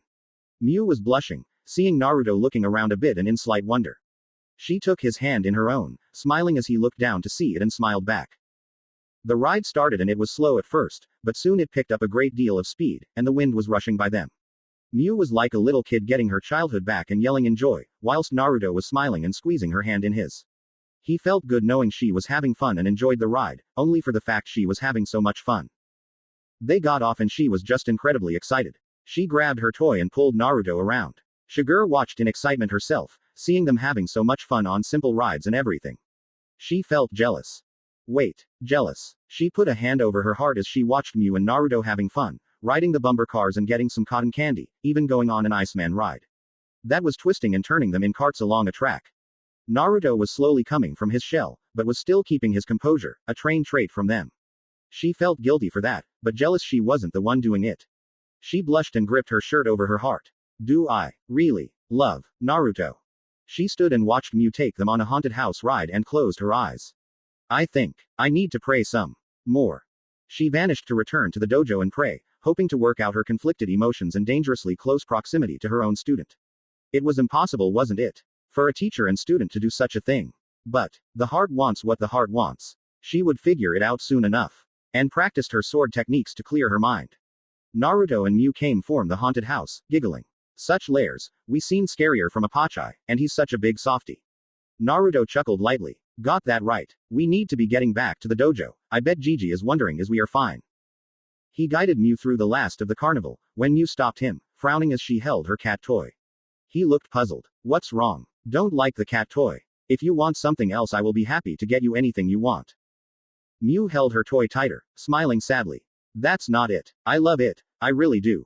But you haven't gotten anything at all. Please, let me get you something. Anything at all I will be happy to get it for you. Naruto looked confused at first, then smiled gently. Fine. Let's keep looking around for a while so I can find something. But you really don't have to. I'm fine. Mew and him walked all around for anything he might like. She pointed out a few shirts that looked interesting, but he didn't particularly find the designs fitting of him. He knew she would want him to have something he would enjoy for a good long time. And he found it. Step right up. The biggest variety of items. First to win 10 times in a row gets an item created just for them. Anything they like. A woman behind a big counter said. It was a pretty big variety of items. From temporary tattoos to shirts, from pictures to statues, jewelry to pins. Mew and Naruto went up and Naruto thought about it, looking around. He found something to his liking all right. It was a yin-yang, but he smiled and asked the lady. Hey, know of the yin-yang? The three-side one. The lady hummed and thought about it before smiling. Yep, black, white and green. That the one. Well, whatever you want the design in we will make for you instantly. Just win 10 times in a row. Mew paid the woman and was given 10 rings, and seen a wall somewhere longer but there were 10 red ones, which were a bit small. The game was simple. Get the rings on the red ones to win the big prize, a quality item. She would do her best. She threw the first 2 on one of the red rings, getting it easy. She threw the next 2 to the higher one, a little wobbly at first but they stayed. The next 4 were pretty close to falling but managed to stick to the 2 next red pulls. It was down to the last 2 rings. Mew threw the first, seeing it a little low for comfort. It was a bit taxing to see it wiggle a bit near the NBU it was staying. She focused hard. This is for Naruto. Please Kami-sama, allow me to make this win, allow me to bring my love a prize he will absolutely love. For I love him. Please let fate be on my side. She threw the ring, focused on being easy and accurate. The ring hooked along the other and they both were wobbling to and fro, one almost falling off but the other pulled it and it got back on. It was taxing seeing the slow motion of the rings going all over. Before they settled, and it was the 10th win in a row. Mew cheered. Yes, I did it. Naruto smiled, seeing her so excited to do that. Truthfully he didn't expect her to. She wasn't very accurate with shuriken, and he had to admit, it was a bit crazy to do that kind of thing just for their best item to be made. He raised his hand to the woman who was calling the win and banging on the gong. The design I asked about and let it be on a necklace please. Onyx, emerald and crystal quartz for the colored variants of the design, in a silver casing and chain, as I want it to be a pendant. The woman thought over the needed materials and how long. And smiled. I think we have all that, but it will take around 5 minutes. Here. She wrote out a sheet and signed it. Go get yourself something to eat and we'll have everything ready for you by the time you return. Naruto took the paper and Mew pulled him off to the nearest food stand. It was a ramen stand that wasn't getting much business it seemed. As they entered a man and woman greeted them and asked their likes. Naruto hummed as he looked to the menu. Give me some beef ramen, 2 bowls. Mew put a single finger up. A bowl of chicken. And they started getting to work. Mew looked to Naruto and smiled. So, what were the different stones for? Naruto smiled back. Emerald for its wisdom and reason properties, as well as faith, love and joy. Onyx for its protection as well as its regeneration and instinct increasing properties.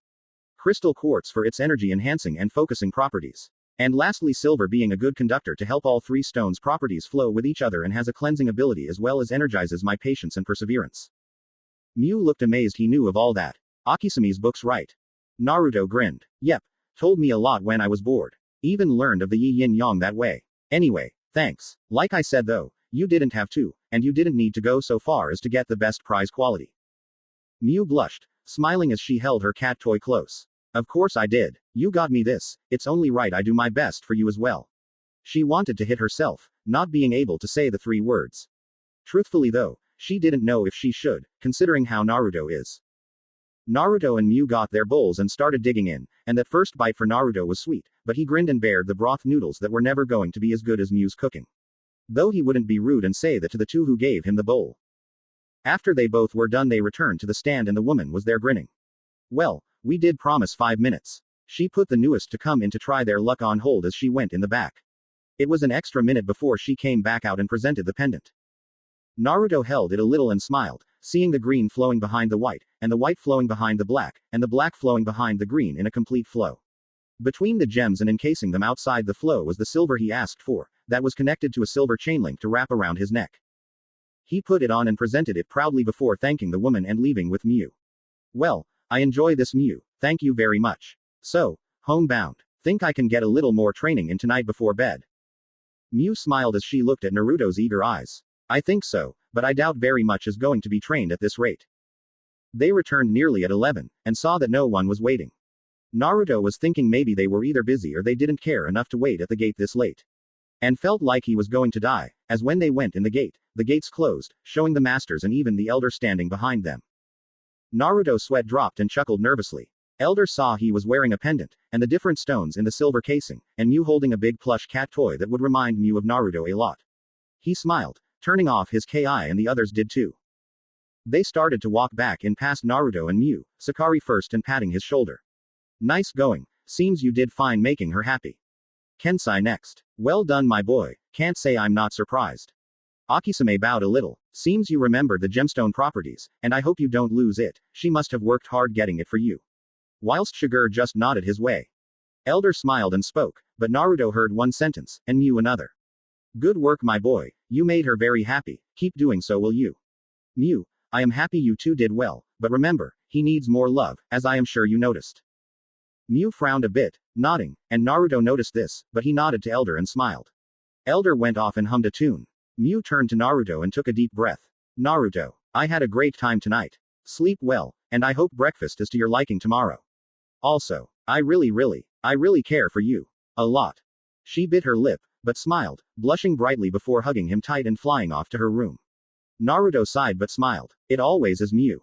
He went and tried to train before bed, but couldn't, and the new day was coming, so he just went to sleep and held his pendant in his hand. When I wake, I will feel even better. Thanks to this prize from Mew. Naruto was in Akisame's clinic, and no, he wasn't hurt. He was helping with the overflow from a small car accident a block away. He felt along a man's knee and felt the cap was pushed in. He sighed. I never did inner popping before, but I've been practicing. Akisame. Akisame came and noticed the problem right away and he nodded, hoping Naruto saw enough to know. Naruto put his thumb and middle finger against the sided of the cap that was in and his index and ring were above the top and bottom. He pushed in on the fingers and snapped his index and ring against the top and bottom joints and the cap snapped back up into place, but Naruto had to act quick and pulled the leg hard before letting it go. The man was panting, and looked like was in shock. The man was far from hurt though, and rubbed his leg before smiling. He stood up and chuckled. That feels amazing. Thank you so much. He shook Naruto's hand and Naruto smiled. No problem. The day was over and Naruto was sighing heavily, wiping the sweat from his brow. Akisame came to him, washing his hands from the slight surgery from the critical injured. You did well. I never thought you would learn by experience. Naruto grinned. Come on, when you know your own pain that gets healed, you realize how it was fixed, thus why I was able to do it. Akisame smiled back. Well, I might just have to hire you. I still got work to do here, and Kensai is off visiting some contacts. Go on and find Mew, she might have something for you to do today. Otherwise, please remember to take it easy. You won't be helping your friend from the problems he will face by being tired from working too hard. Naruto nodded and started off the road, deep in thought about his unique style he was creating. He didn't know if it was truly able to be effective in battle, everything was different than normal. He was cut from his thoughts as he seen a big group of people at the dojo's door, slamming on it. He wondered why they would be slamming on the gate and not having it open, they were clearly a dojo challenger group. And that sprung when he remembered he had put the lock on. Damn. He jumped the wall and ran to the door, but it was still being banged on. Hello, can you stop banging on the door? We locked it this morning. Allow me to pull the big log out of the lock and then you may enter. The banging was stopped, and he pulled the log from the handles and backed away, tossing the log to the side of the door and stood patiently. You may enter.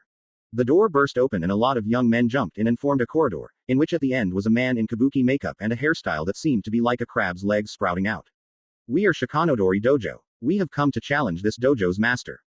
Naruto smiled. Challengers are welcome. Though we have to get some legal stuff out of the way before any occurrence may begin. Please follow me to the main house and you can meet with our financial supervisor, and whilst you all set up your challenge, I will see if any of the masters are here and not currently busy with other duties. Naruto turned and led them in, seeing Miu starting lunch and putting a hand behind him. Miu, we have challengers. They waited as she was cleaning up a little mess and bringing out a few cups of tea, though it was not very steamy. She sat at the table and put the tea out. Please sit, so we may set everything up. Would you like any tea? Naruto bowed as they went. I will find the masters. He went off and saw Sakari left a note. And grimaced. Shigure is who knows where. Elder went off again for some reason or another. Kensai and Akisame are still in their clinics, and now I find out Sakari has taken Apachai to the horse tracks yet again. This means either me or Miu. He went and got his uniform. And as he walked to the open door to the lounge where he is overhearing every word. I will be the sole challenger. There are many strong fighters here at Ryazanpaku, however since I am a karate master, I wish to challenge this dojo's karate master. Therefore I request to fight the 100th Dan karate master Sakari Shio. Naruto was semi-quick, putting on his orange karate gi, and sliding his orange and black flamed ridges jujitsu hakuma, black kung fu fiber shoes, and Muay Thai bandages. He was just about finished putting on those bandages when he heard a crash. The challenger was getting impatient. How dare you keep us waiting? We have paid and we have asked nicely. Where is Sakari? Naruto came into the doorway, tying off the last of the bandages. He left a while ago, I just found out. Sir, our elder is off on a business trip of some sort, our weapons expert is missing, our jujitsu master is attending his clinic, as is our kung fu master, and our Muay Thai and karate masters are currently out on the town gambling. Their little habits. You have a choice, either me or her. He pulled out arm guards he got from the elder 2 years ago, and slipped them on, activating the extra guard that covered the hand and knuckles. I am the disciple of all masters, and will be a worthy challenge for you, as will Miu Furinji here, the daughter of the elder, the strongest master in history. The master challenger looked at them both and growled. Do not make me laugh. You both are clearly under my level. Either call on Sakari or one of the masters immediately. Naruto sighed. We can't only two are known where, and they are very busy with their patients. Either me or Miu. Take your pick. The master was foaming at the mouth. He screamed, bats, and put up his guard quickly as his disciples all hit him with bats, the bats breaking easily and he being unharmed.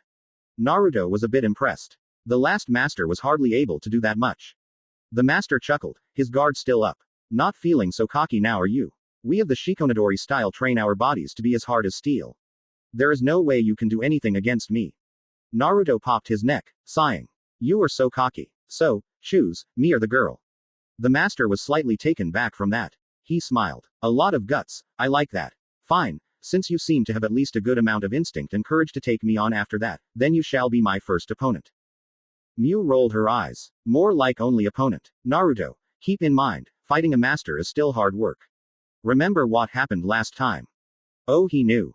XXX 2 years before XXX. Naruto grunted as he kept kicking the post the masters used for light training, and he used it for heavy training. He was currently in the middle of Chinese martial art training, trying to get the double arm rushing body slam.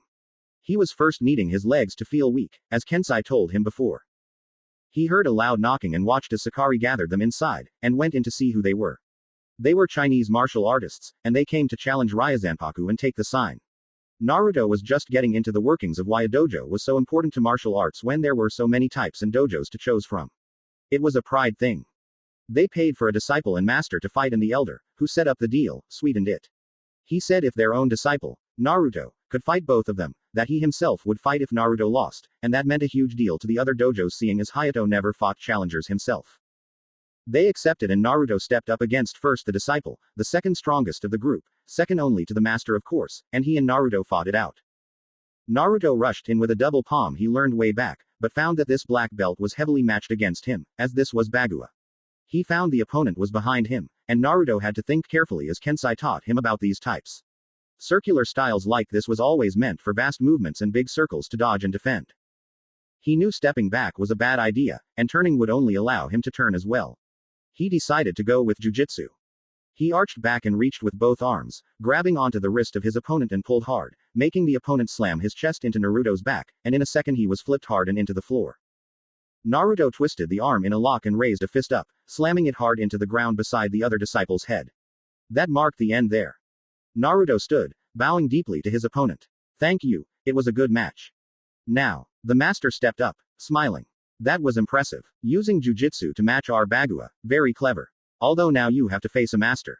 I must say this, you do not know how a master fights, so you may very well end up on the ground in a second.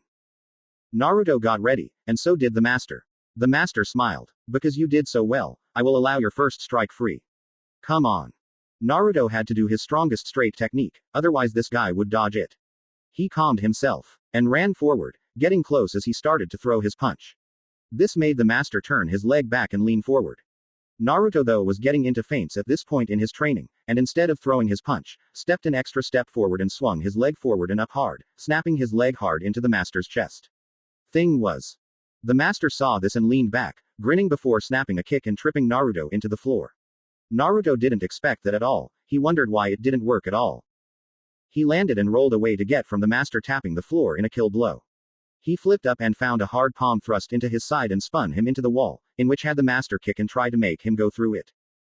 Naruto at least was able to recover quick enough to get away from the direct blow and only managed to have his GI ripped apart. The master used his defensive movement to get behind Naruto, but Naruto knew that much for the master and followed, making sure he couldn't. The master switched his path the other way and spun, swinging his leg high up and then down, throwing Naruto into the floor and bouncing along it. He was disorientated, but he was through worse in his training and got up, but he did so too fast and was off balance. The master thrust a hard palm into his stomach, making him fly back again and hit the wall. Naruto gasped, looking as the master came to give the finishing blow. Naruto slammed his feet into the ground and put his hands on his waist. This is it. The master swung hard with a circular punch to the shoulder, but Naruto bent down and dodged it just by a hair and rushed in hard, both his forearms crashing into the master's chest and he body crushing into the ribcage. This was the match, as the master was flown back and gasping in pain from the massive strike. Naruto fell to his knees, gasping himself as he was barely able to see. Miu rushed to his side, seeing if he was okay. She frowned seeing his ribs were crushing his lung and his shoulder was popped out of place and straining his spine. Akisame, hurry. Akisame was watching and went to the master, checking everything and giving a light blow to the chest. He's fine, just had the wind knocked out of him. Badly. He went to Naruto and seeing the trouble instantly started fixing him, turning the arm outward and bending it back hard, popping it back in, but then clamping on the collarbone and forcing the bones to free all the nerves and then grabbing the wrist he slapped the elbow and the arm made a loud popping noise, Naruto screaming to high heaven before fainting.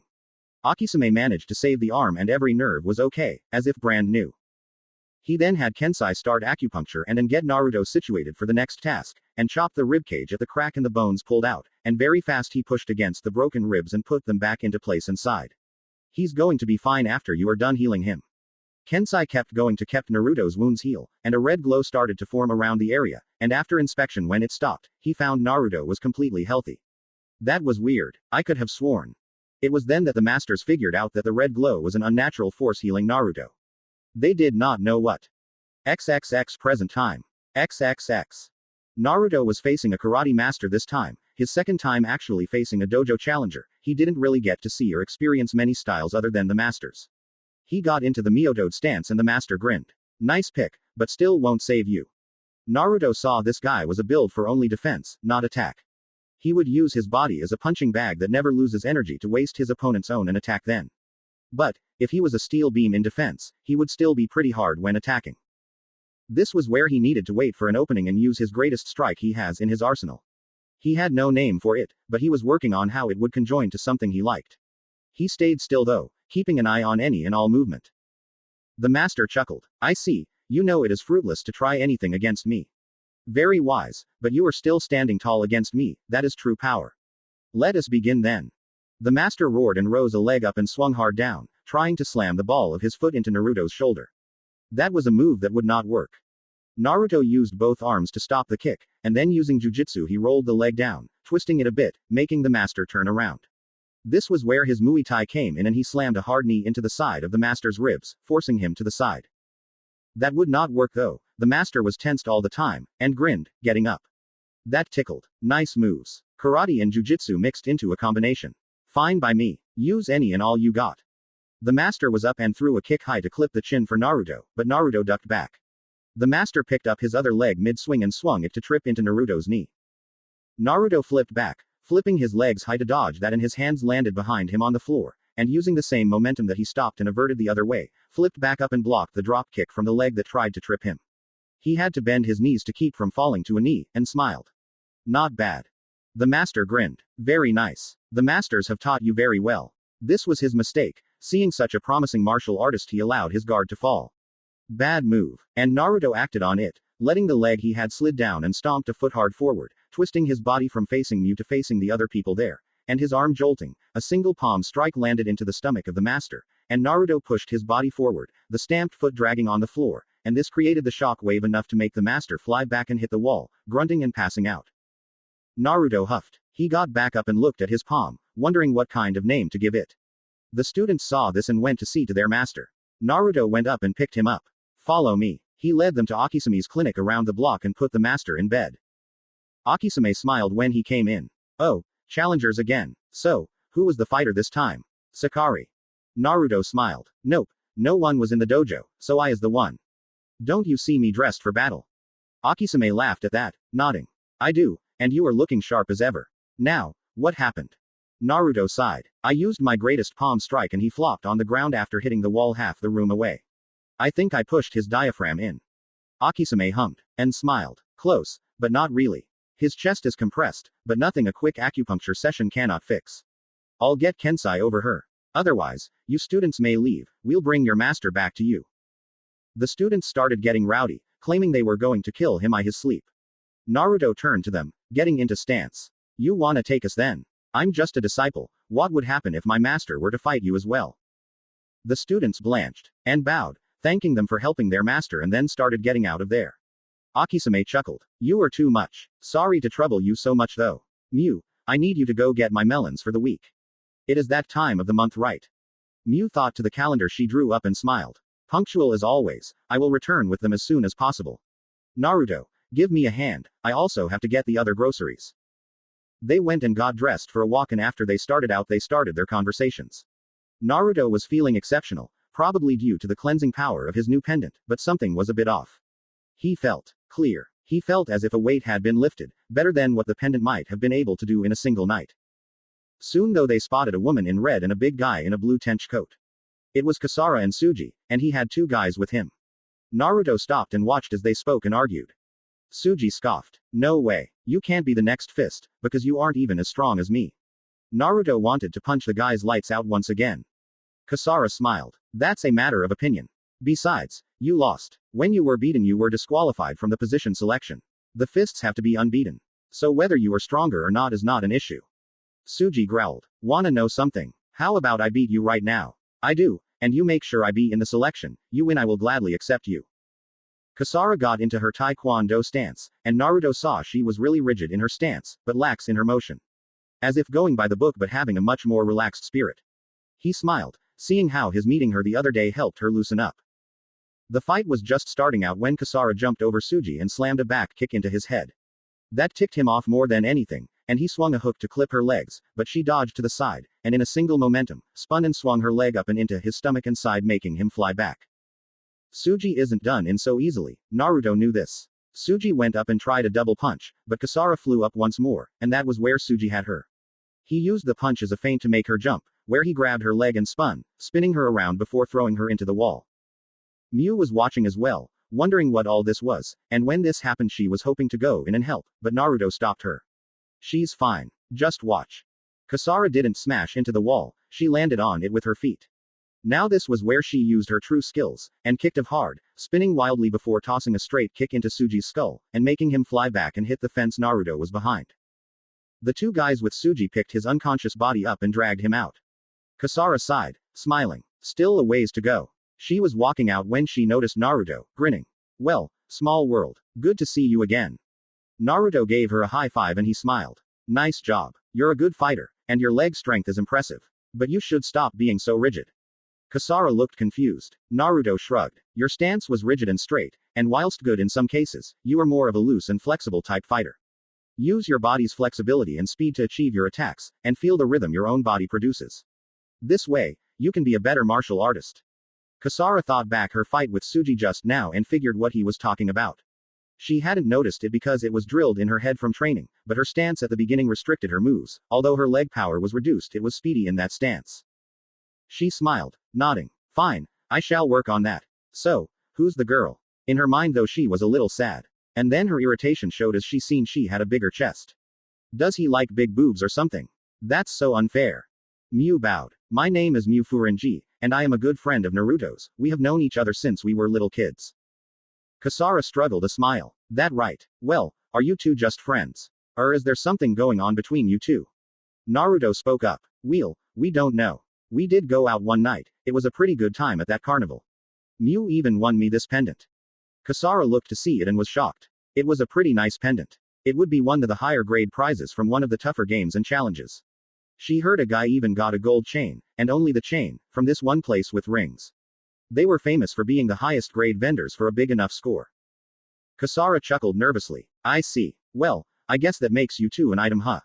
Miu chuckled nervously now, trying not to make it seem like something it wasn't. Until she actually did have Naruto as her boyfriend. No, just potential items. But you never know. So, you are a martial artist. That is pretty exciting. Maybe we will get to see more from you sometime. Kasara nodded. Oh, you bet. I will be kicking your dairy cow ass from here to China to be with Naruto. Wait, that sounded a bit, guess I do feel something for the guy. Sure, if fate wills it. I gotta be off. A few things going on in Ragnarok. See ya around Naruto. Naruto smiled, waving off. Just remember nothing with injustice. Miu was shocked to hear she was part of Ragnarok. Miu and Naruto started shopping, and Miu got curious. So, you are friends with Ragnarok. The same people who are hurting others. Naruto felt Miu was unhappy about Kasara being a friend. He sighed. Not with Ragnarok. Only with Kasara. She may be indirectly the cause of pain and misery from that gang, but she herself is a good person just doing what she can. She has someone who helped her in her time of need wanting to learn and she respects this girl. That is the only reason why she is staying with them. Miu hummed. She knew Naruto really well. He wouldn't just suddenly change to be friends with people who hurt innocent people for no reason, so what he said was a little nerving at first.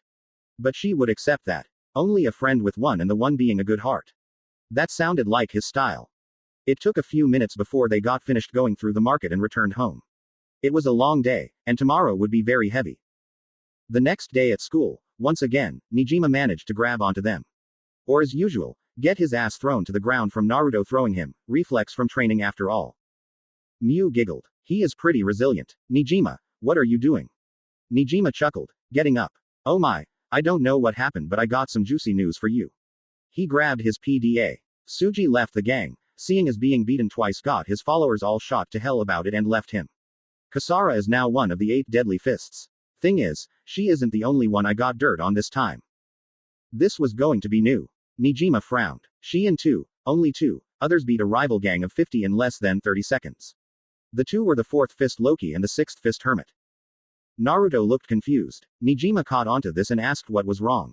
Naruto hummed. That isn't right. Hermit, in Norse mythology, if I am correct here, is the alias Odin used when he was traveling around in secret to gain further knowledge and power with the world. So who is the first fist? Nijima blinked and smiled. Well, that was informative. Anyway, these guys are heavy fighters. Loki is using some type of karate, and Hermit is using a weird style I never seen before. He shown a video containing some moves, and Miu and Naruto recognized that style. Naruto looked a little surprised. Hikaken, even a bit of Hakyokuken. Seems to me he has been through some rigorous training.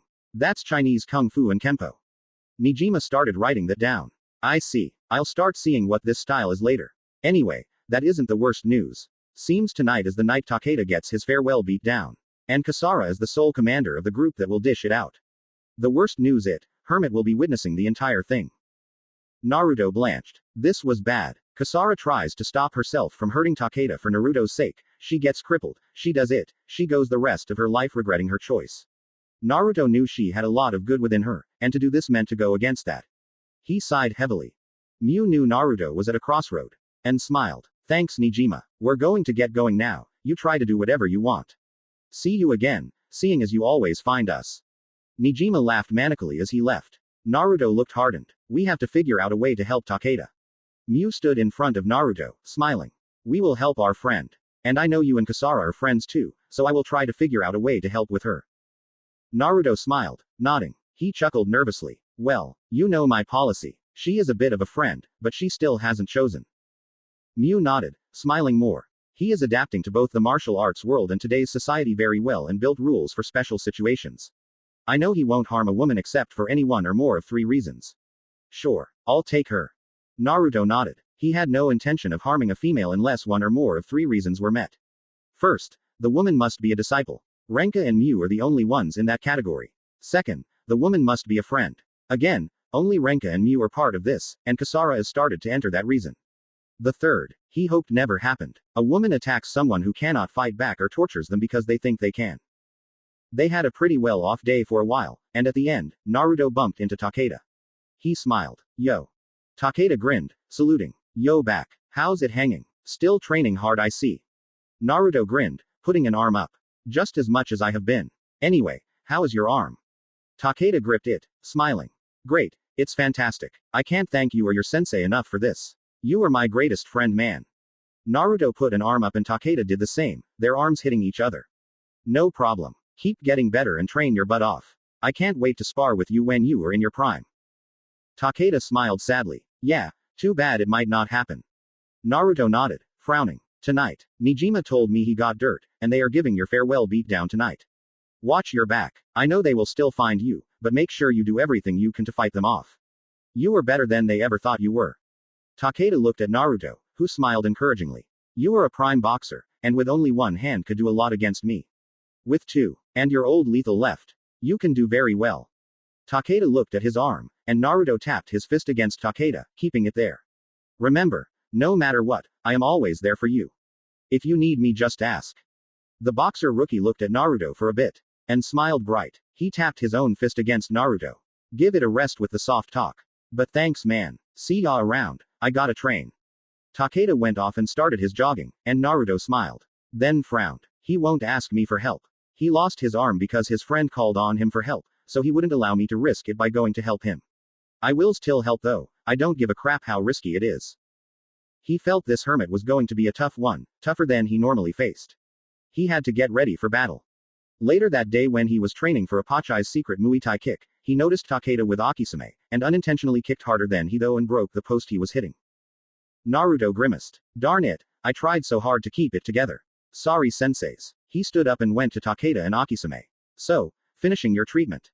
Takeda smiled. Just 200 more to go. Then I am all healed, right Akisame? Akisame smiled, nodding. Yes, and remember, you have to keep resting between procedures or else it might heal too quickly and won't build the muscle memory back from your daily therapy. Takeda started leaving and Naruto went to the door to see him off. See ya, sure you don't need me to help you tonight. Takeda stopped, and turned, smiling brightly. No way, I got it handled. Thanks again for your advice, both of you. He started leaving and Naruto turned to Akisame. Told him about the birth and death thing huh? Akisame looked a little surprised. How did you realize that? Naruto smiled. Because I also read your philosophy. And I know you from all these years. He was bummed out from thinking his arm would be torn apart again from this gang. Of course you would catch on to this. Akisame nodded. So, you are going to follow him tonight. Naruto put on his Furinji guards, smiling. Of course, I can't let my friend risk his arm because of his stupid notion that I may be at risk too. Mew, you coming? He stepped out the door, and Mew was dressed in her tight purple training suit and pink jacket. Of course, everyone, sorry, but tonight will be a late dinner. Apachai, try to hold out, I will make extra for everyone. They started down the road, following Takeda's trail, and ready to fight for his sake. The battle of friendship begins.